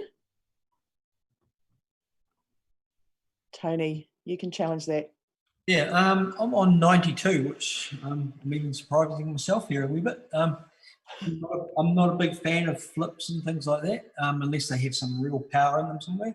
But, you know, I think this is what this has. I think it's taken something that is not that attractive and actually turned it into something out of the ordinary. And when I say out of the ordinary, I'm talking about that sort of rocket ship type feel, and the you know, the panels and the angles of this are very quite attractive. I love the way the middle actually splits this image in two, but it's still pulled all together by the triangular shapes running through the highlights in the windows. So I think this is very, very clever and very well thought out. Your eye goes into all the little details, but you don't get jarringly stopped anywhere. You still flow. The coloration is quite beautiful and quite unusual, but not overpowering, sort of quite muted. But yeah, just all the light coming through on the building, I think it takes it into another realm, and it's quite spectacular and very well done. So into the gold for me. Thanks, Tony. Glenn. It's me down the bottom here. Yeah. Tony, I'm loving your passion, but I'm really struggling with this one, mate. I just am. It leaves me cold for a number of reasons, no pun intended on the blue. It just leaves me, it feels like an experiment in graphics and texture. It doesn't feel resolved. There's something about it that doesn't feel natural enough to want to get in there. I see the technique long before I see anything else, and it really overpowers it as well. So it holds me right down there. I'm way down on 72. Hal, isn't that interesting that photographers can have such diverse views? Carry on. Thanks, Glenn. Matt. Actually, you all want to talk, so Matt, you can go. Yeah, I'm really enjoying the dimensionality of the image. It almost feels like a magic eye. I scored it in high bronze, but there's some things holding me back. You know, on a bigger scale, maybe a little bit more narrative to it, but on a smaller scale, there's like a dust spot on the left and right that's been duplicated during the mirroring. And at the end of the antennas at the top and bottom, there's also like a little bit of a line from where they've composited the work. They've left this kind of line of darkness in there that's created a bit of a streak. So those technical little bits and pieces are letting me down just a tiny bit. Thanks, Matt. Rachel? I'm looking for the dust spot. I can't see it. But just with regards to what Glenn was saying about the not being much else except the technique. It's actually the technique and how it's being put together so nicely that really works for me. And the palette is just, yeah. I am sitting on 83, so I'm in the middle of the scoring range, but I could easily go higher. I'm not sure if I could quite go into gold, but I can go higher. Thanks, Rachel. And Mandy? Thank you. This has it's very stunning. It feels almost like some sort of alien spaceship just floating in the sky. What held me back, and I'm on a bronze like Matt, is I almost would have liked to have seen some sort of a focal point, like a highlight on the corner of a building or someone in one of the windows. I'm also struggling with the fact that I'm not seeing any white areas. It's all very blue. So I'm listening. Thank you. Thanks, Mandy. Back to you, Tony. What colour was the dust spot, Matt? What was that, sorry? I was just asking what colour the dust spot was. But you know, I love mirrored dust spots. Yeah, I didn't see that. Sorry, but yeah, I still think that it is quite superior in its concept. Maybe not quite in the execution, so maybe I have overscored it a little bit. But you know, I do get that sort of childlike playing with an alien-like image, something that a kid would construct and make. And maybe that's why I like it. And yeah, Glenn, I think that it is all about technique. You're right, but I think it's the technique is given it something bigger and better and very graphic. So thank you very much. That's it. Thanks, Tony. Judges, please rescore.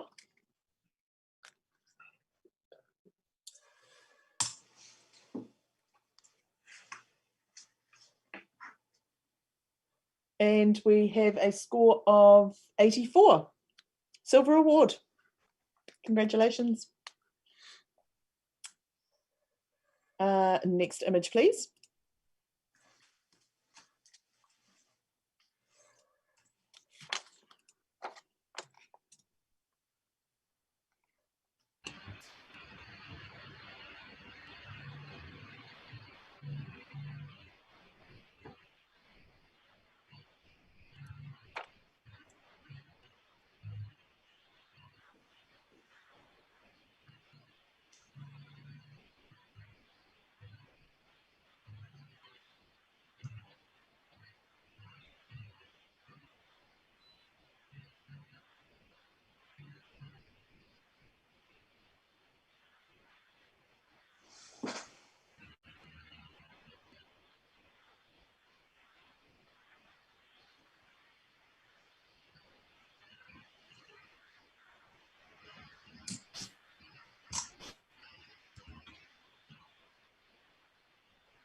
We have a score of 82. Yes, Mandarin, go for it.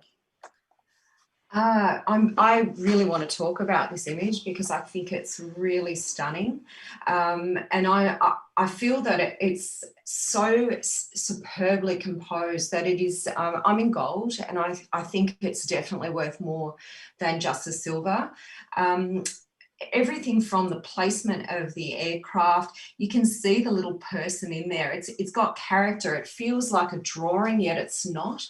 The color palette is superb. The smoke out of the aircraft, it mimics the dying grass. The direction of the smoke is in keeping with the fence. Everything leads you around the image and back to the subject with that gorgeous little propeller that is, you can see the movement in it. So there's a lot of attention to detail, and I'd love to hear from others. Thanks, Mandy. Glenn? There's a pattern developing here, isn't there? Grinchy. Yeah, the color palette actually really bothered me. I love the subtlety in the foreground, the murky hues across the whole thing. I was all for that. But then the plain, the shocking color of the paint just really grabbed me and fought with all that subtlety. Plus, there's a little bit of blue-grey coming through in the top that I feel doesn't need to be there. My eye keeps rising up to it. And I perhaps didn't get the X factor, Mandy, that you're obviously getting from it. I just saw it on a much more subtle level with that plane just jumping out at me color-wise, which didn't sit too nicely at all. Let's see where we go. Thanks, Glenn. Anything else from any other judges before we go back to Mandarin? Rachel? Yep, I really enjoy the palette. I have seen this image before. I think it probably could have benefited, like Glenn said, from just a tiny little crop at the top to just snip out those little bits of blue-grey. But I think it's beautifully handled, and it makes me think of the storybooks you get as a kid to take you on a childhood adventure. It's taking me on one of those adventures, and I scored it 84, which is a solid silver, but I can come up. Thank you, Rachel. And Mandarin, I think we're going back to you for a right of reply. Okay, thanks for those comments, guys. Look, with regards to the crop at the top, that's not really bothering me. It's such a minor thing. I'm not sure whether you take off, 18 points just for that when the whole visual language of the image is further down anyway. It is fairly minor. As far as the colour goes, I actually don't think that's too overpowering at all. I think it actually adds to the image because it's a little pop of colour. And I actually quite enjoy the fact that it's pink because it's not necessarily what you'd expect. You might expect silver or, grey, but I think that just adds to the almost cartoon effect of this, which is in keeping with the colour palette. So I encourage judges, I'm on 91, I encourage you to come up at least to a silver distinction. This is beautiful. Thanks, Mandy. Judges, please rescore.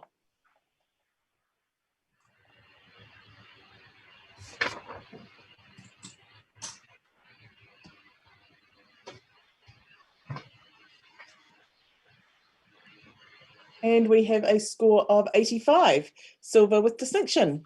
Thank you, judges. Congratulations to the photographer.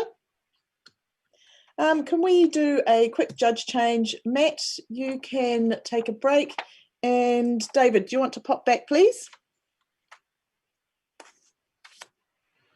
There he is. Hello. Hello. Next image, please.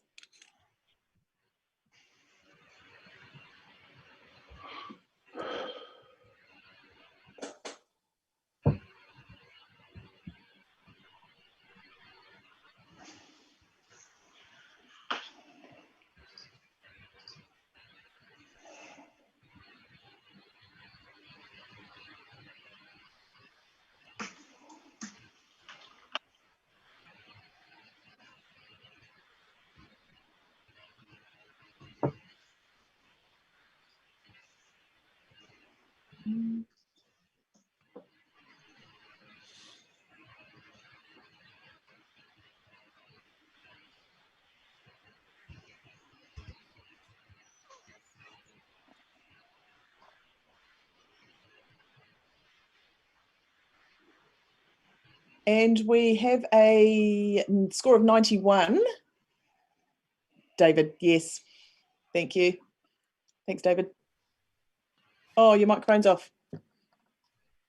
Beg your pardon. I would normally be off when I turn myself off rather than on, but 97 gold with distinction. This is just a exquisite piece of communication. The level of craft that has been shown here to this piece is just mind-bending. We're presented initially what I believe with is a beautiful pine forest that's here in the background, and then I assume that the photographer has been for a walk through the forest and has now can't see the trees for all these rubbish pieces that they find here. They found all these bits and pieces of all this plastic and garbage that's going along here. And so all of a sudden, what might have been a really pleasant sort of walk in the forest is now just been really soured greatly. You look at the tonality between the pieces, that how they sort of interplay, and how the red pine needles that really pick up off the floor and they contrast against the blue pieces, and especially, you know, they pop out really well. You look at the position of each of these little elements and how you can almost look around the frame and find the balance of where the counterpoint sort of sits here. Superbly crafted, somebody at the very top end of their game. I'm interested in what everyone else has got to say. Thanks, David. Tony, can I come back to you? I want to hear from Mandy first. She was at the other end. Yeah, I was, and look, I'm willing to go up. I think it is a very interesting piece of visual communication. Where I'd like to hear you address, David, is where I was lacking in my score was, and I scored it in the bronze category. Maybe I was a bit harsh, but I found that there was a complete disconnect.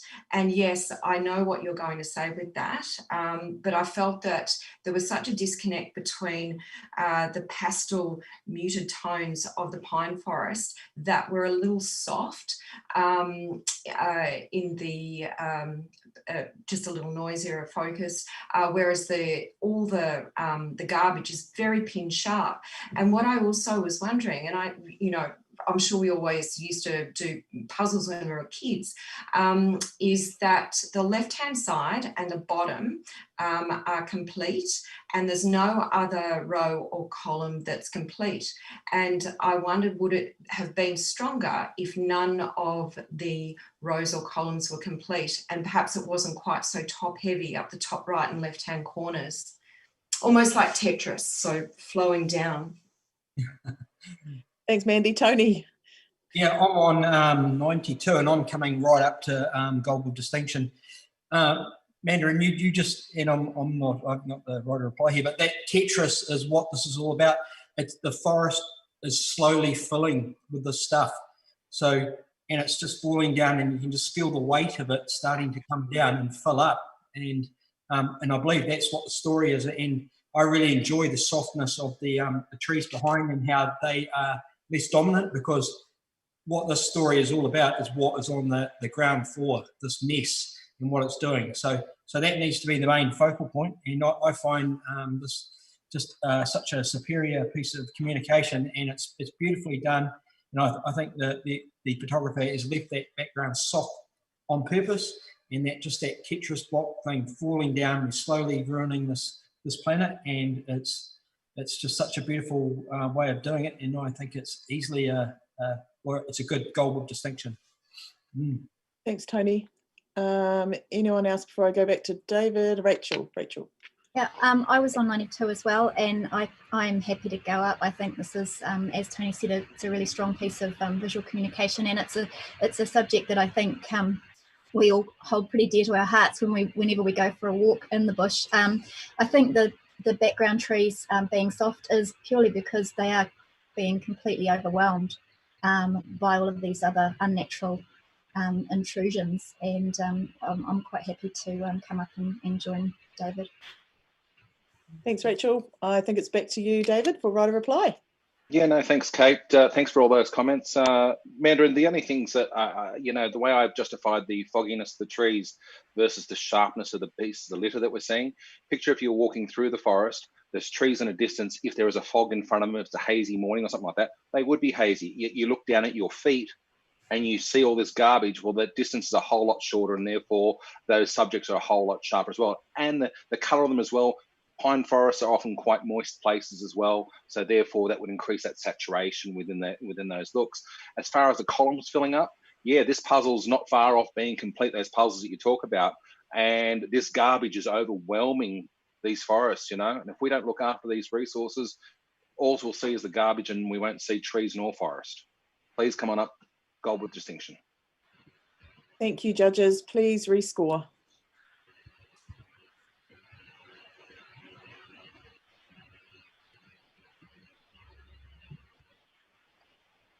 And we have a gold with distinction, 95. Well done. Thank you, judges. Next image, please.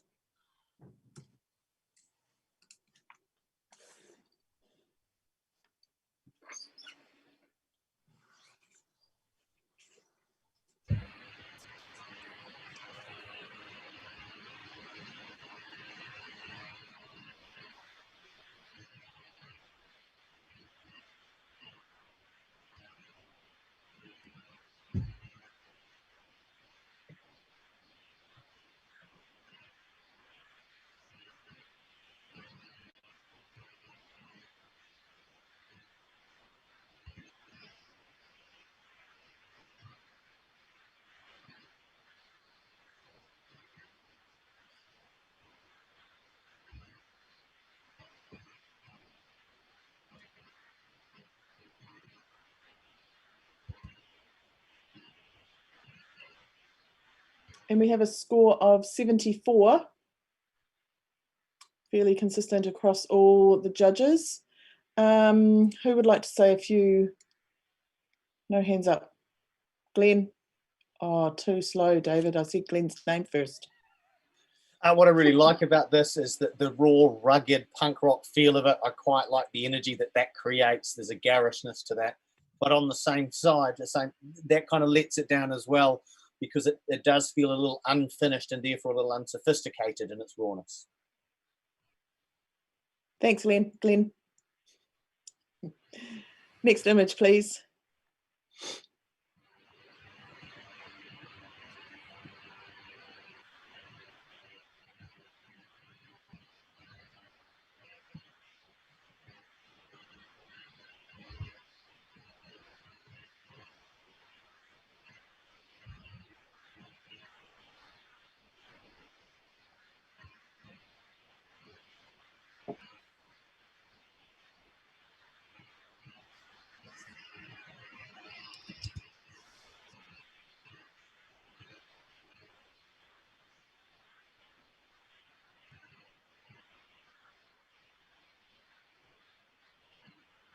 We have a score of 73. Thank you, judges. Let's have a wee word from Tony. Thank you, Tony. Oh, your microphone's off, my friend. I'll say something. Sorry. Okay, sorry. This is quite beautifully done and handled with the multiple exposure, but just think about where the weight of the image is. It's sort of dead center. So yeah, just think about your composition, but beautifully done. Thanks, Tony. Next image, please.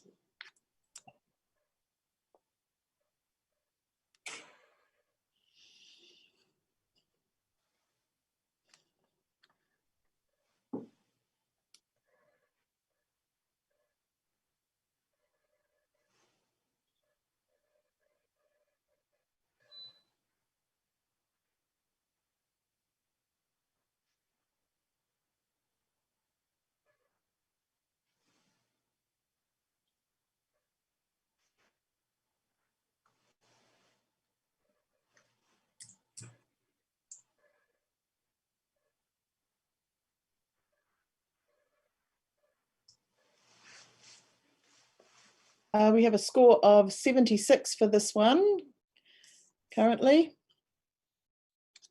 Bronze award. No, sorry, Andy, Kate, no. Wait, hang on a minute. Just a comment if required. Oh, okay. So we're going to, it's a bronze award. Congratulations to the photographer. Thank you, judges. And two of you want to make a comment, you can. Glenn, was that you? Sure thing. There's so much good stuff going on here. Really enjoyed the light quality, the treatment, etc. But I found 3/4 of the table on the left. It should have been all or nothing with that table. Thanks, Glenn. Mandy, you wanted to say a quick something too? Actually, I was just cropping it in my eye. And oh, were you? Yeah.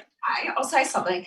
The reason why I was cropping it, I actually don't mind the composition, but I feel like the right-hand side has this beautiful softness, a soft glow, whereas the left-hand side, some of the leaves up the top left especially sort of are in disconnect with the right-hand side. It's a different feel. So just be mindful of that when you're photographing.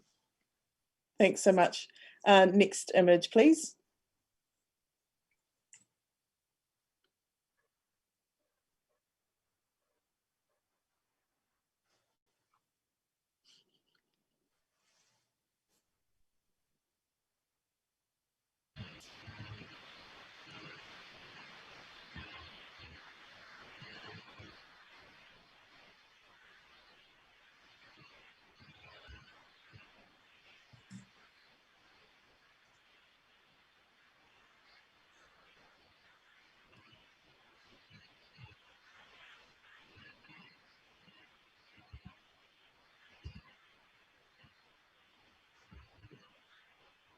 We have a score of 76 and Tony Carter. Oh. Oh. Yeah, I'm on 92. I just love the interpretive nature of this, how your eye just flows around that wildness, which, you know, the water or the land, and how it sort of all merges. But so it has this real powerful energy in you, and there's detail right through that cloud. And I love the old filmness feelings of the edges and the splotching on the left and the right, and how that's been burnt down a bit. So it's really just got that oldie world feel of what we used to do in the darkroom and how things were produced. So it's quite random and wild, but it's still got order. And I think the border is perfect for this type of approach. How the top piece of the border just bows down in the middle like the landscape does, and how your eye just rolls around, and the dark edges on the left and the right holding you in and pulling you back. The bottom edge with the border just blending away craftily into the sea. So you just squint your eye and look at this. It's quite magical, it's surreal, abstract, and I think it's just a beautiful piece of art. And yeah, just such great interpretation. Easily a goal for me. Thanks, Tony. And we're going to hear from Mandy next. Yeah. Thank you. Yeah, I think, Tony, you and I have very different views on things. Look, I agree. I think it's got.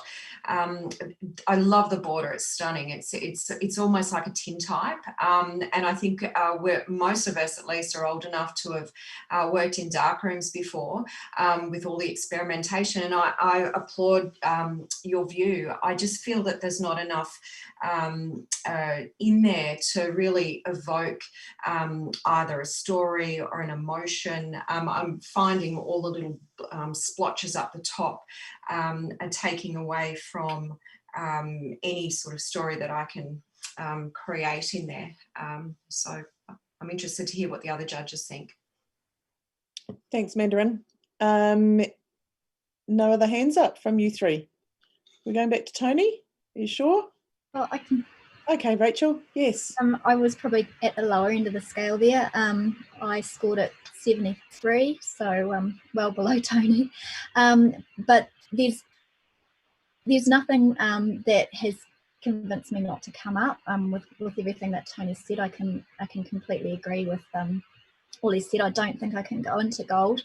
I'm just not getting. I'm not getting enough of a story for it to be gold for me. But it is a moody, emotive piece, and the treatment and the technique is really beautiful, so I can definitely come up from here.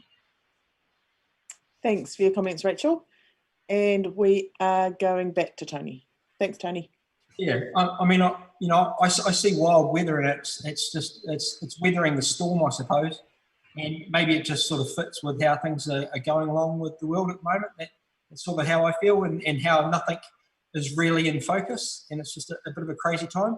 But I sort of stick with my score, and I sort of feel that this has been handled to a very high degree, and worthy of a gold. Thanks, Tony. Judges, please rescore.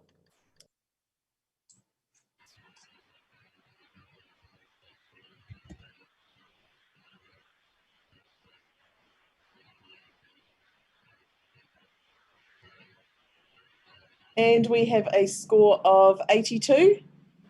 Silver award. Congratulations. Thank you, judges. Next image, please.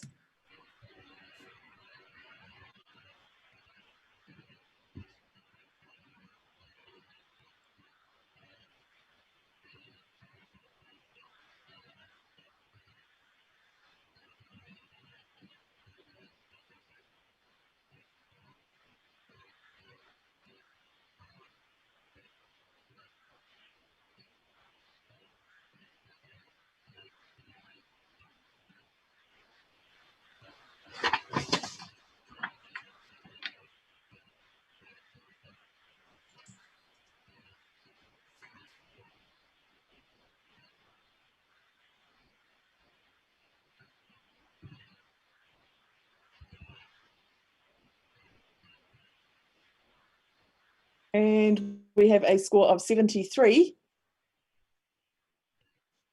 73, high professional practice. Thank you, judges. Glenn, would you like to offer a few words? Absolutely. I love what's happening on the right-hand side. I think the birds are strong, and the fact that you've given us that challenging composition by rotating it, and the blend's very good.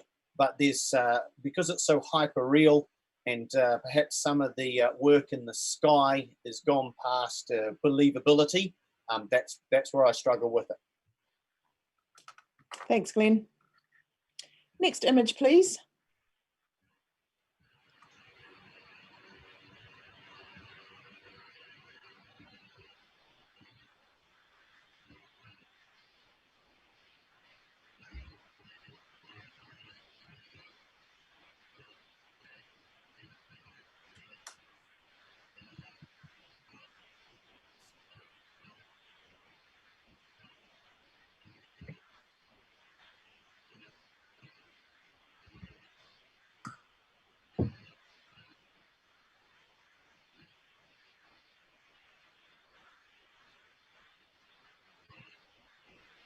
We have a score of 74.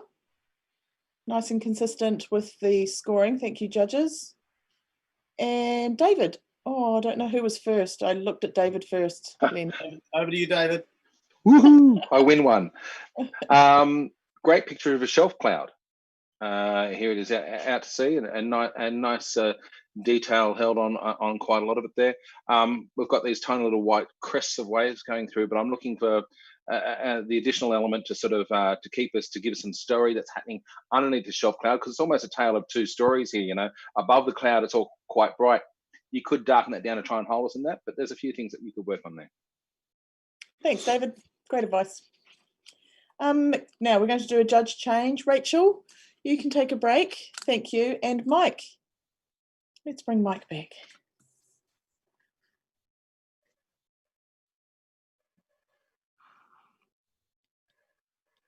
Michael? Is he there? I'm here. Oh, yay. There he is. Hi, Mike. Okay, next image, please.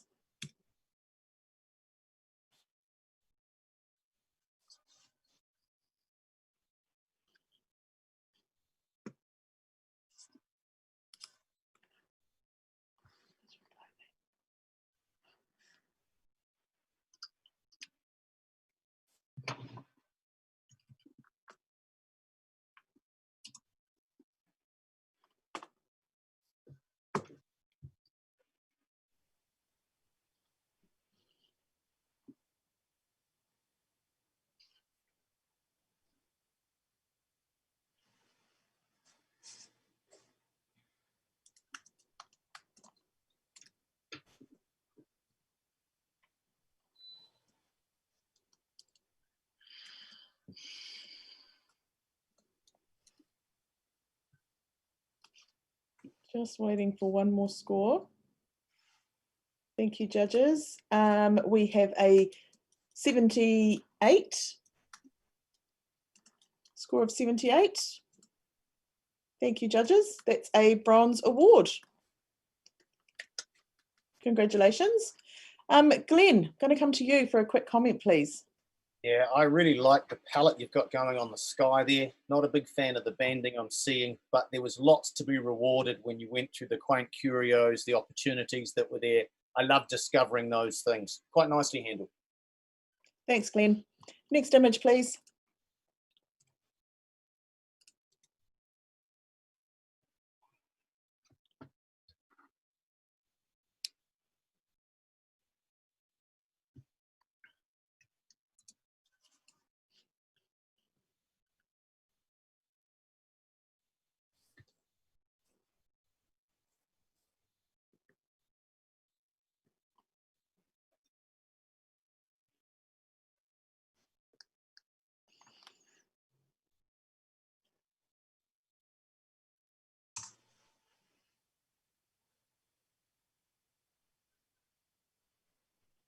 And we have... Kate, can I just stop there? I've entered the wrong score there. I'd like to change my score if I can, please. Yes, good lad voice. Thank you. Go on.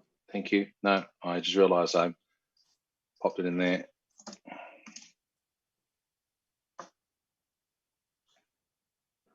Great. Thank you. Thanks, David. We have a score of 80, silver award. Congratulations, silver award. And, oh, sorry, I've got something in front of my face. David, yes, you can say something. Yeah, make a comment now. Yeah, thanks, Yes, Kate. thank you.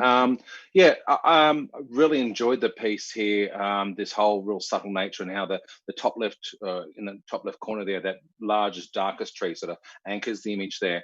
I feel that the treatment around the edges, particularly on the left-hand edge of that top left corner, is just a little bit heavy if you're going to hold us within frame there and retain that sort of completely ethereal sort of nature of the print.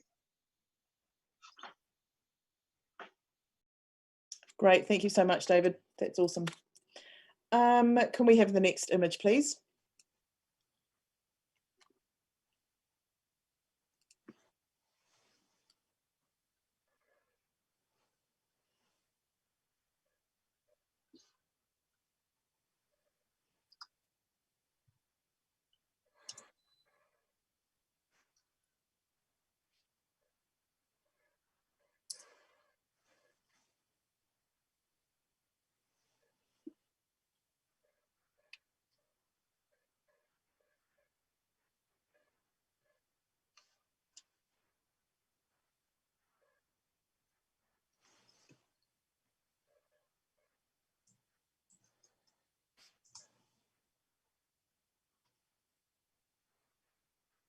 And we have a score of 75. We're good, 75. So 75 is a bronze award. Congratulations. Well done to the photographer. Tony, do you want to say a wee something, please? I really enjoy the power of Mother Nature sort of pushing back over the bridge here, but and the composition I think is quite beautiful. Just watch your muddiness and your tones. Needs a little bit of separation there, but it's still beautiful work. Well done. Thanks, Tony. And can we have Matt? Would you like to come back in for David for a wee bit? Sure. Thanks, David. Thanks, Matt. Thanks, David. Thank you. Great. Next image, please.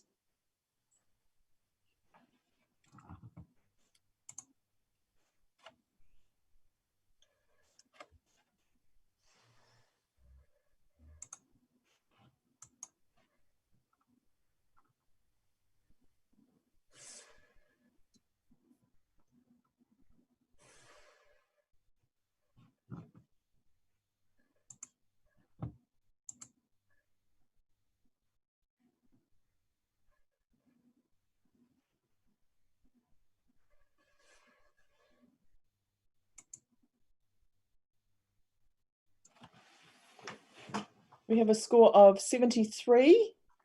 Nice and consistent again with the judging. Glenn. Oh, sorry, Matt. Glenn had his hand up first. Cool. I would have just loved to have seen this image with more space on either side to allow it to breathe, and even the photographer pulling back a little bit so that tree wasn't quite so big and overpowering in comparison to the size of the house. So much was there. Great, thanks, Glenn. Next image, please.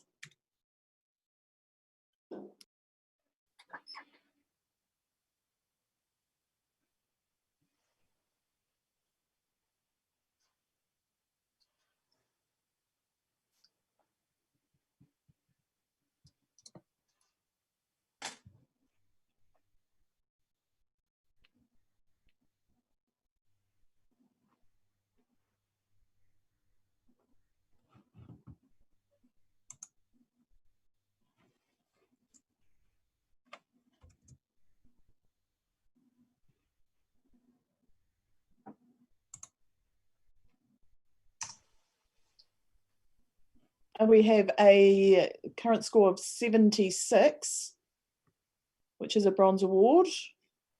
And Matt, you'd love to challenge that. Thanks, Matt. Yeah, very subtle, beautiful, frosty scene here. When you look in closer, you get this texture throughout the whole image that's kind of reminiscent of when the air is just so full of moisture that causes these fogs that it actually affects how everything looks, which is quite a beautiful touch. It's actually pretty well framed on the right and left by bringing those foreground branches in.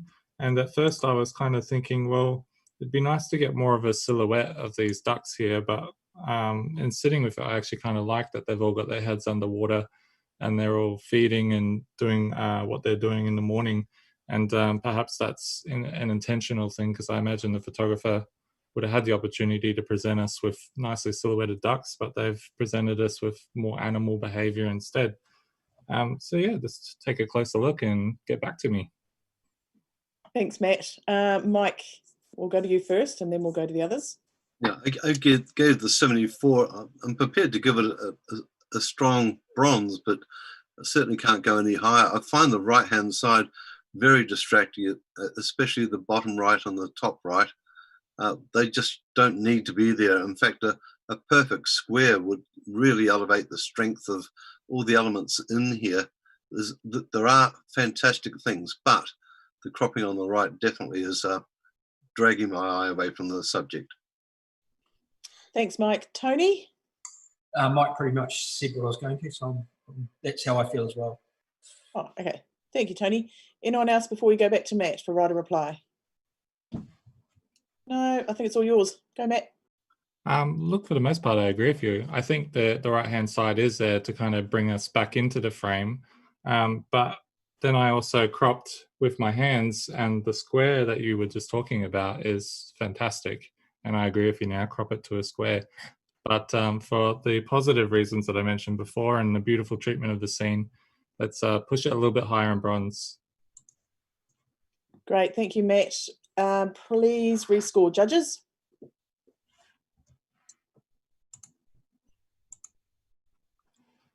And we have a score of 77, a solid bronze. Congratulations.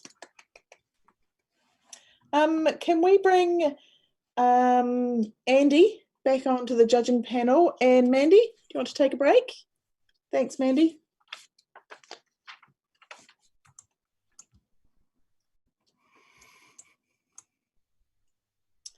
And we'll have the next image, please.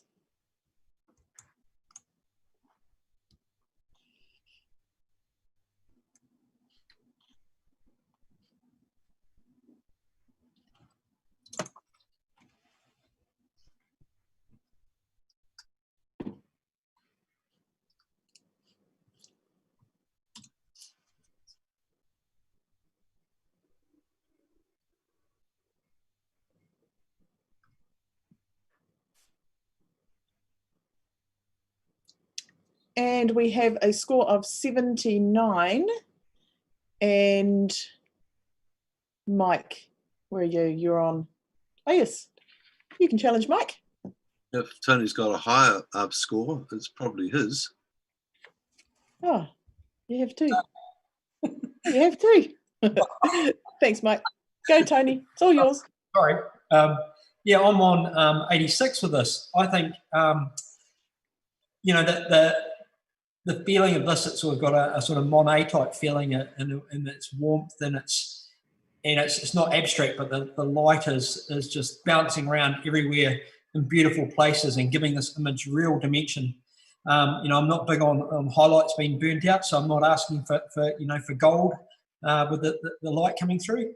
You know, I don't mind the aperture shut down, causing the sunburst there.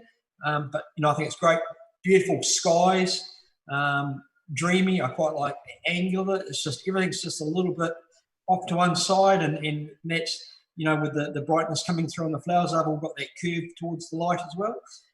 So I find it quite dreamy and quite romantic, and very well seen and captured and finished. So I was going for 86. Great, thank you, Tony. Now, Glenn, coming over to you. On 72, and look, I enjoy the dreaminess of it, but just in short, I've just seen this far too many times on Instagram. Yeah, I'm really struggling because of that reason. Okay, thanks, Glenn. Mike, you'd like to say something? Yeah, look, it's a box of chocolates. I mean, you know, who doesn't like chocolates? This is fantastic. I'm really enjoying, you know, yes, it's an obvious one, Glenn. I totally get that. But it's done so well. It's done better than average. And I think it's the fact that it's better means that we need to score it better.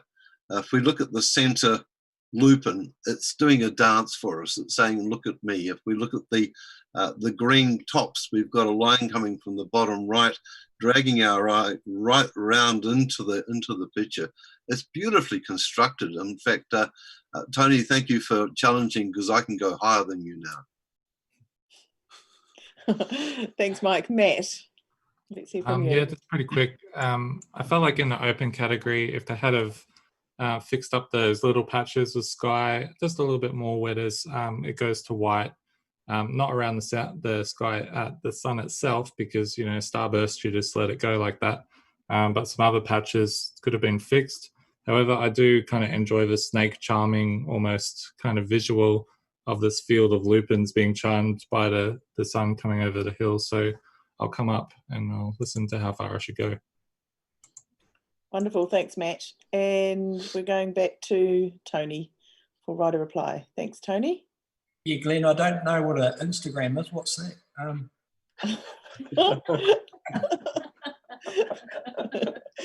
No, I just think that, I mean, when I look at an image, at the end of the day, I don't really, you know, think about what category we're judging. I just look at it and think, you know, is that really good? Is that a really good image? And then work backwards from there. You know, I think this is really good. You know, I'd love for you to all come up, and Mr. Instagram, if you could give it a few more points, that would be good too. Thanks, Tony. Judges, please rescore.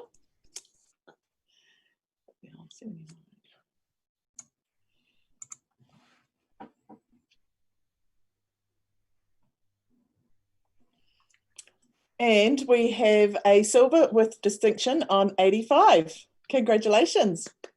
Thank you so much, judges. Good talking. Can we have the next image, please?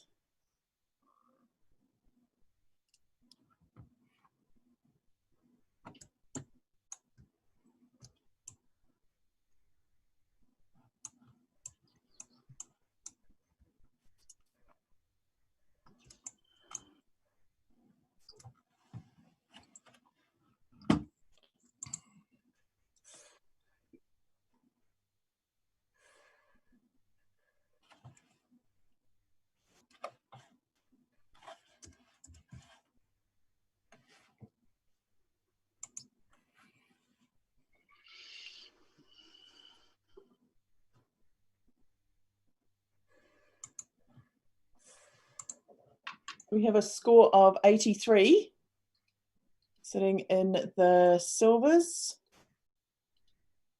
Tony. Yeah, Tony. I'm on 92. My first initial instinct when I saw this was, oh, there's not really a lot there. You know, there's splashes of gold, you know, when you're just overall viewing the picture. But then you get your eye in, and then you start looking around at all the detail and that weather map type feel, and just the gold veins running through this, and the blues and the golds, they all just sort of work well together, and just sort of finish it off. And I think your eye just roams around this beautifully, doesn't get jarringly stopped anywhere. And I love the flat sort of nature, even though it's well lit. And I think it's worthy of a gold. So let's have a chat. Thanks, Tony. Thanks, Tony. Matt, you were a wee way away from that. Yeah, I was in high bronze. I thought the textural value of it was really impeccable, and just the liquefied gold feel of those veins kind of running through the image. What really held me back was possibly the composition and the feeling that darkness and endpoint of the gold was just didn't have enough space at the bottom of the frame there. So if you can address that, I'll be listening. But I feel like in aerial, especially in aerial abstract, the composition is so important.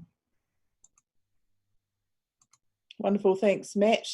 Any other judges want to make a comment before I pass it back to Tony? Mike? Yeah, I gave this 83. I actually like the values that it has within it. I'm with Matt to a certain degree that I feel the whole composition needs to move to the left slightly, but that's the only negative I've got about it. I love the color palette, love the detailing.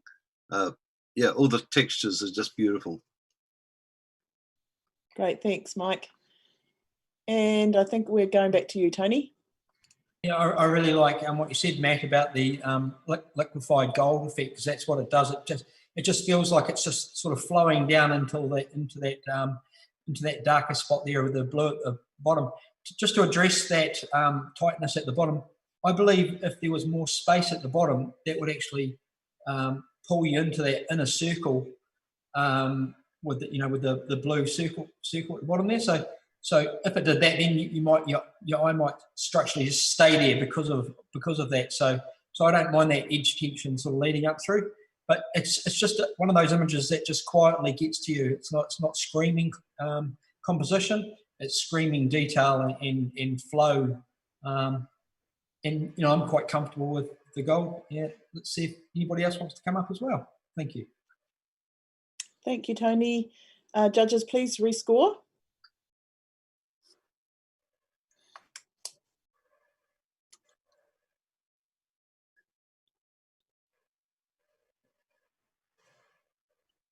And we have a silver with distinction on 86.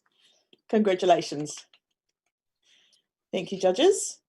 And let's bring back David. Would you like to come back? And Glenn? Okay. You can have a break. Thanks, Glenn. Hi, guys. Hi. Okay, next image, please.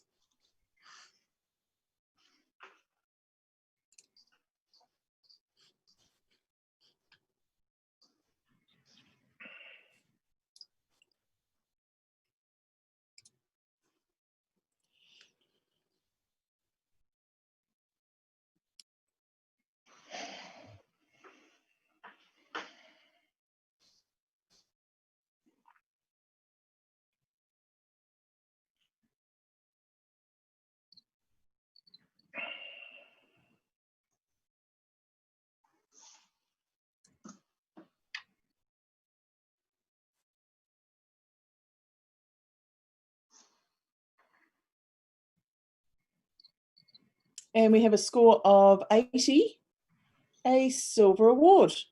Congratulations. Thank you, judges, for the consistency. And Tony wants to say a wee something. Yeah, I really award the photographer for the strong compositional sense and, providing us with this great graphic and the storylines here, but just watch your overall treatment of the image. All the elements there, but just watch the treatments, just a little bit heavy and dark, overbearing, but very well done. Well seen. Thanks, Tony. Next image, please.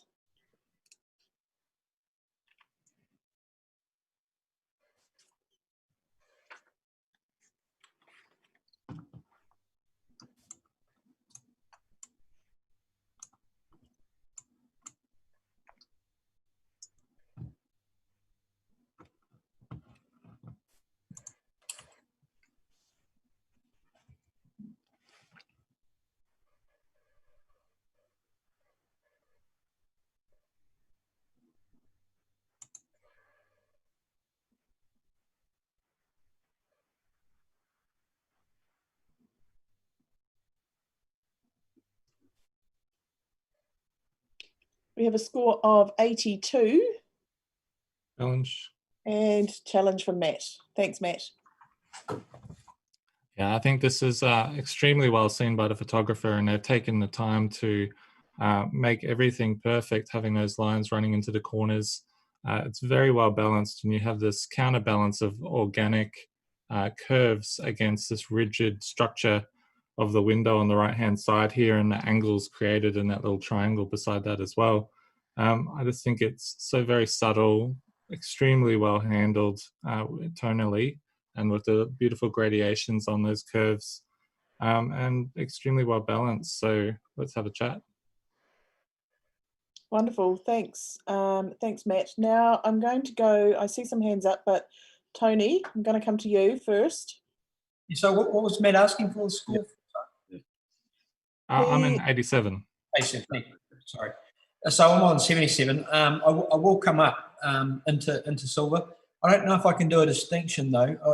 Probably what I feel when I first looked at it was that the right side of the image was just very graphic and strong, and then when I came over to the left, it sort of was let down with its looking a bit quite light and washed out. So it's just maybe that part was letting me down, but I'm going to listen to the rest of what everybody else has to say and readjust my score.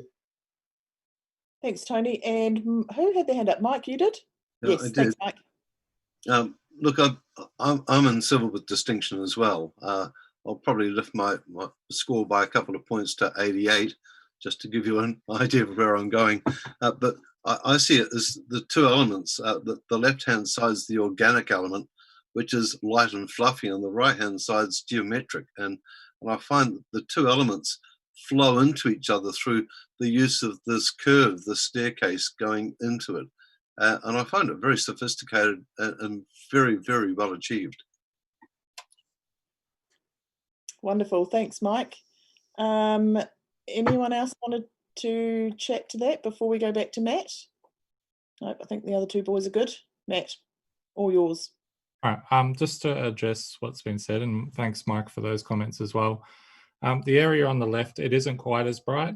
And the reason for that is that it's kind of a little bit more subdued and curvaceous on that side. That's to asymmetrically balance with what is quite a hard, bright white on the right-hand side. And if those values were similar, the left-hand side might have actually been imbalanced against that window. So it's just a piece of graphic design almost in terms of the graphic, the balance of that. And also just having those lines kind of leading you to those different areas of the curve and through the stairway as well. So yeah, I'm on silver distinction. Thanks, Matt. And judges, please rescore.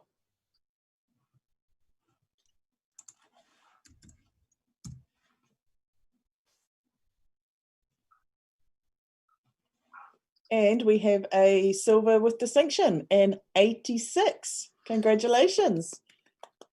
Great talking, judges. Thank you.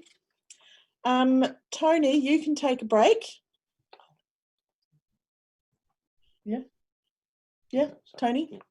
And Rachel, if you want to come back in. Thank you. Hi, Rachel. Hey. Okay. Next image, please.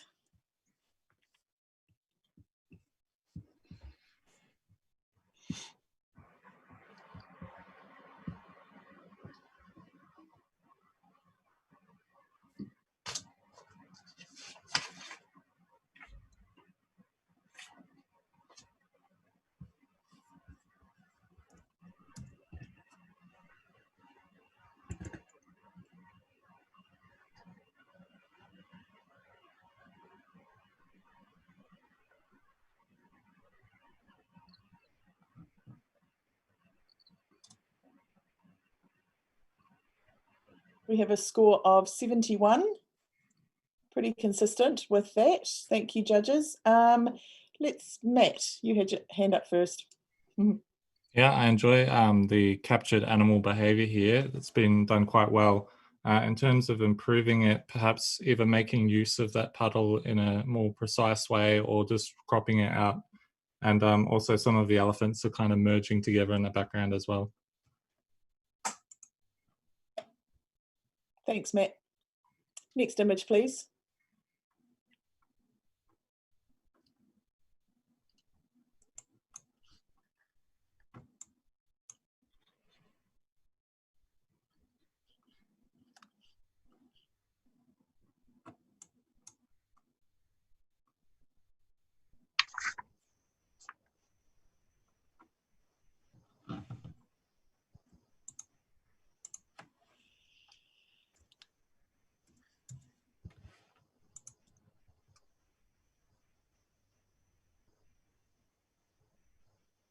And we have a score of 81. Challenge from, where's Matt's score? Actually, you know what? Yeah, Rachel's on a slightly higher than you, Matt, but you're both within Kui, so Rachel's challenge.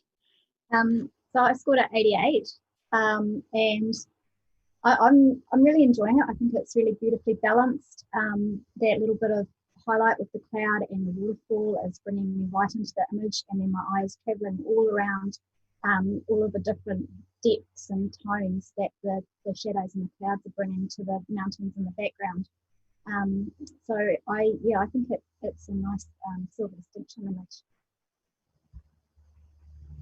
Thank you, Rachel. Yes, David. I'm just going to go to David on the at the other end of the scale.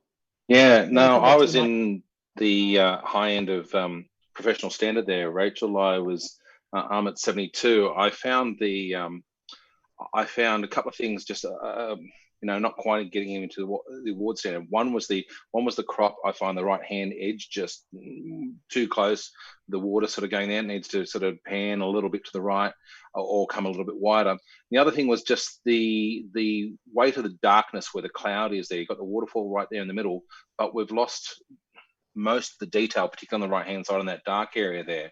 And I just felt it wasn't quite finished off, if you know what I mean, to lift me to awards. But I'm going to listen to the rest of the judges, certainly. Thank you, David. Matt, and then I'll come to you, Mike.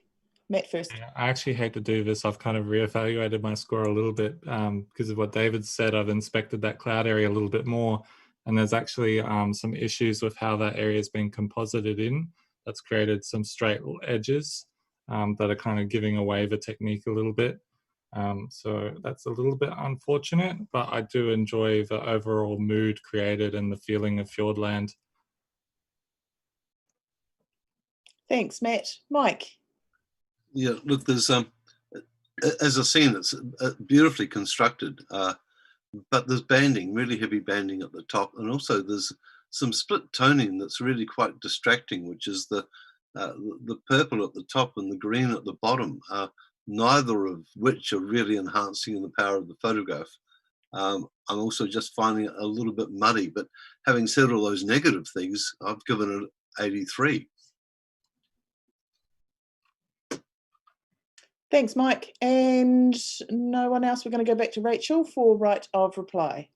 Yeah, I had totally missed that sharp line on the cloud there, and that does unfortunately make it hard for me to keep talking this up. But with regards to what Mike said about the banding, I'm not getting that, and I have been pretty forgiving on banding in the images that I've been judging just because of the nature of the digital files that we're viewing.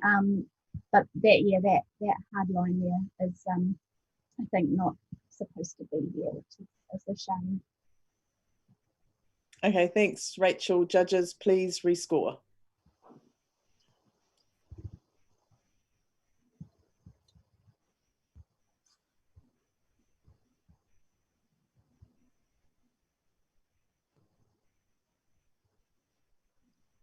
And we have a silver award at 80. Thank you, judges. Well done to the photographer. Silver award.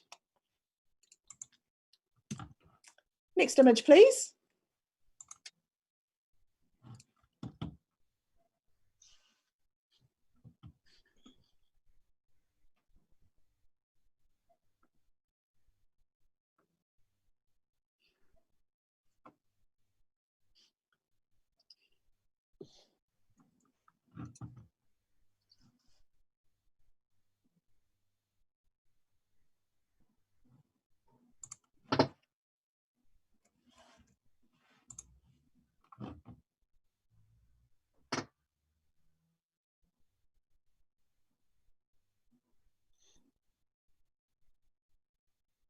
We have a score of 76. And Matt, yes, challenge from Matt. Yeah, I'm in the low silver. I'm rewarding the storytelling here.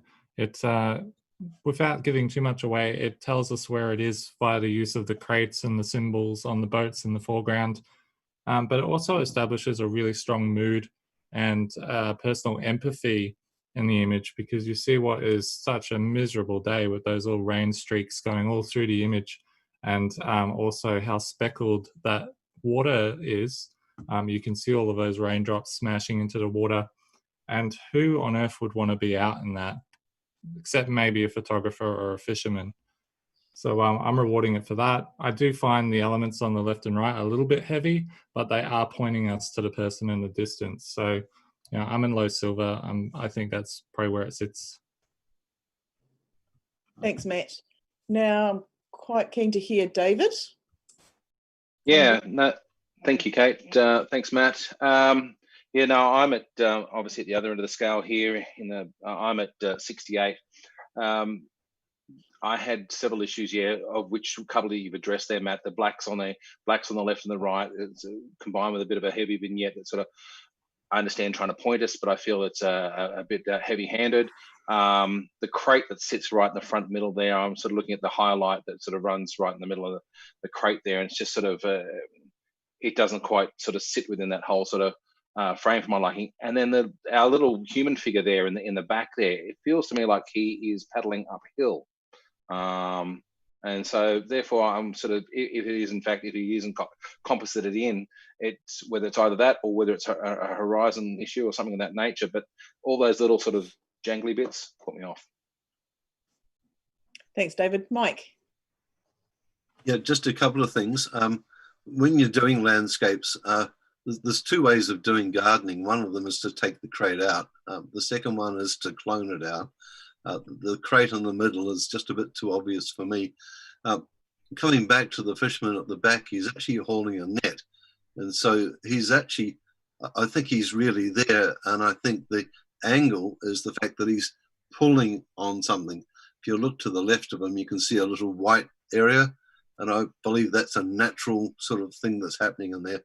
I'd like to see the foreground pulled down just a little bit. It doesn't need to be as bright as it is. I've given it 77, which is a solid bronze, and I'm pretty happy with that. Thanks, Mike. Andy, did I see your hand up before? I was just going to reiterate what Mike just said, and also the crate in the middle, but I think the rain, for me, is quite appealing, and obviously really heavy rain, so maybe the photographer didn't have time to step out there for too long to take the snap, to take the shot. You know, it's a pretty good image, though. Thanks, Andy. And it looks like we're going to go back to Matt for right of reply. Yeah, I take on board the technical aspects that people have said, and all kind of brought it up myself as well. For me, the crate in the center is not too bad because it draws my eye into that area to explore the details and to discover what country this might be in. So I don't mind that. Yes, it could come down a little bit, but mostly I'm rewarding the atmosphere and the feel that this photographer's captured here, and you know, the empathetic connection that you build with this fisherman being in these conditions. So yeah, I think I'm on low silver, and if you can come up to a high bronze or low silver, that would be good. Wonderful, thanks, Matt. Judges, please rescore.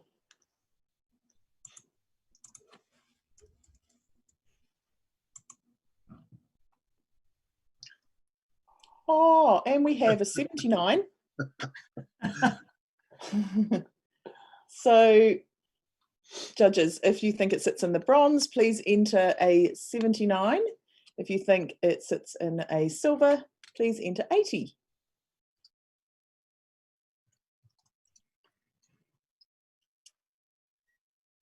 And we have a 79 bronze award. Congratulations to the photographer, bronze award, wonderful. Thank you, judges. Next image, please.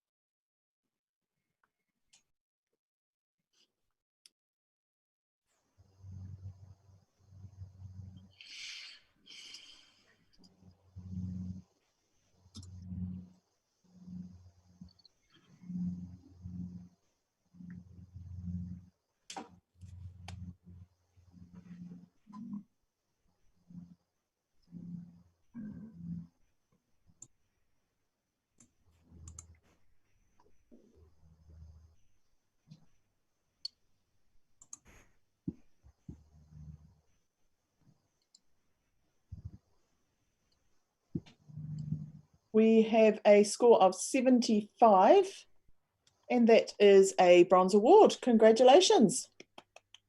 Mike? You Just can a say comment. some words. I'm happy with 75. May I comment? Yes, you may. I think it could have done better had the foreground been darker. The aesthetic of it is just, there's too much detail on the foreground for the fact that we're looking at an astro photograph. I do like the idea of seeing where we are, but not that much. Thank you, Mike. Wonderful advice there. Next image, please.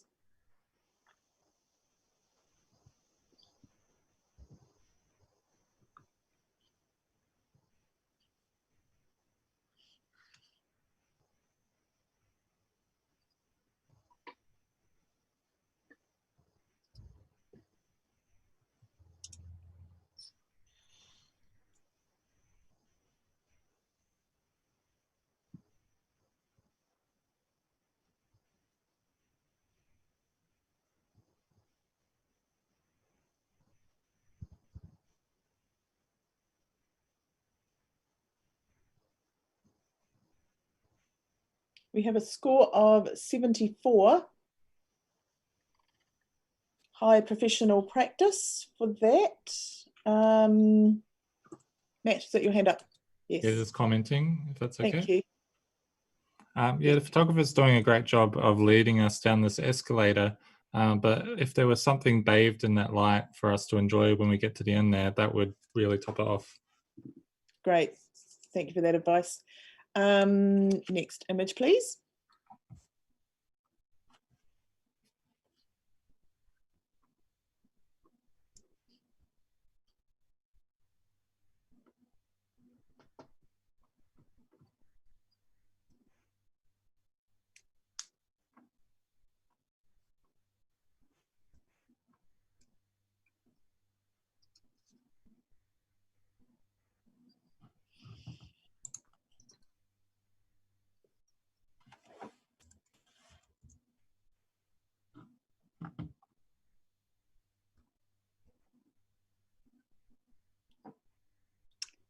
And we have a score of 74.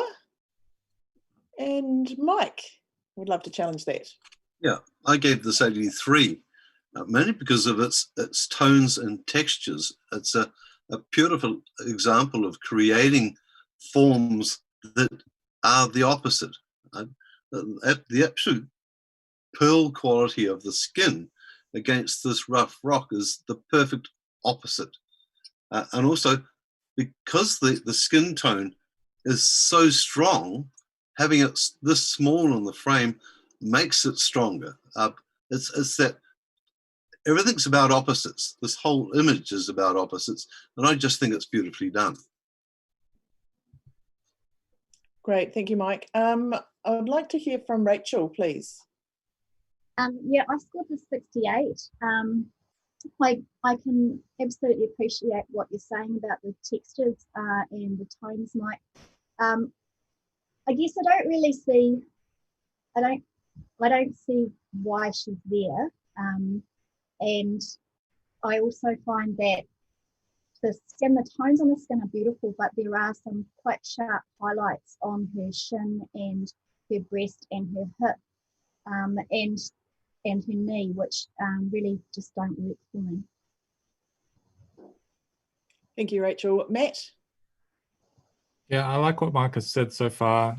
For me, I felt like if it were either a closer shot where it's really amplifying the textures that are around her, or putting her off center and maybe making the lines lead to her from the right a little bit more, could have been a little bit more dynamic. But yeah, I'm listening to about that contrast with the pearl skin.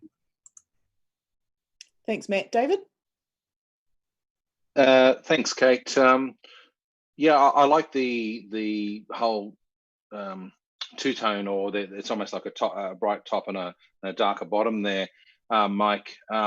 What I'm concerned about, which kept me, in professional practice and toward the higher end of professional practice, was how dark those blacks are really in the bottom. And it's not just on the rock shelf. There's some in the rock pools that are ahead of us here, and I'm missing a fair bit of tonality in some of those. And the other thing was just in the top left corner is the tree roots that hang up there in the top left corner as far as that the completion of the scene. But you know, if you've got something there to swing me a little bit, I'm happy to come along. Okay, write a reply. Is that okay? Yes, write a Yeah. reply to you, Mike. Look, I've only given it 83. I'm not really looking at this as a nude. I'm looking at this as a landscape with a subject in it. So the posing of the body really is it's not that important to me. What's important to me is the textures, the tones, the shapes. If we look at the lines, Matt, you were asking for lines taking our eye into the subject. I think we've got that. That line out of the bottom right, being black, which I think is really important, David, because the blacks are an equal part of the whites. And without having that, that tonal extremity and all the tones in between, which is what we've got, we wouldn't have the power of the image. So we've got this line taking our eye into the three big boulders that are sort of holding this pearl-like shape in the middle. Rachel, yeah, I just see that pearlness as a shape as opposed to someone's body. So I'm viewing it slightly differently, I guess, but I'm finding the aesthetic of it really quite beautiful. Yes, the roots at the top left are distracting, but I've only given it 83. Thank you. Wonderful. Thanks, Mike. Judges, please rescore.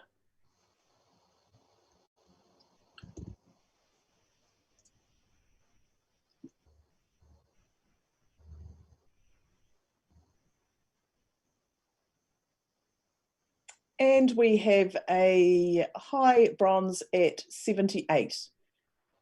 Thank you, judges. Congratulations, Bronze Award. Next, oh no, wait. Oh, we're done. That's it. Thank you so much, judges. Thank you so much to our sponsor, Lumix, for sponsoring the Landscape Open category.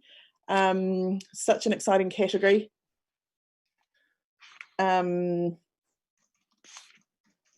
you so much to the judges, to all the judges for coming in on this one. You guys did a fantastic job, and all the team behind the scenes. We've got Kay and Tracy and Jean-Marie working hard up in Rotorua. We've got Mike doing all the slideshow and all the techie stuff, and who is in Palmerston North. We've got myself, Shah and Paul down here in Christchurch, and we've got Harry up in Auckland, all doing their bits. Thank you so much. There's lots of behind the scenes stuff that goes on. I'm going to hand you over now to our honours chair, Kay. Hi, Kay. Hi, how are you guys? Hey, good Well day. done, everyone. Okay. Fantastic category of judging. And thank you so much, Kate, for doing your wonderful panel chairing. It was awesome. Thanks, Yay. Kate. Yeah, a big shout out to all our sponsors across the awards. We have appreciated so much their support this year, especially being so tough for everyone. Audience out there, I hope you've all enjoyed the judging over the last 7 days. We've got 2 more days of judging finals categories and POYs coming up. So we're still working behind the scenes, and the judges will still be going behind the scenes.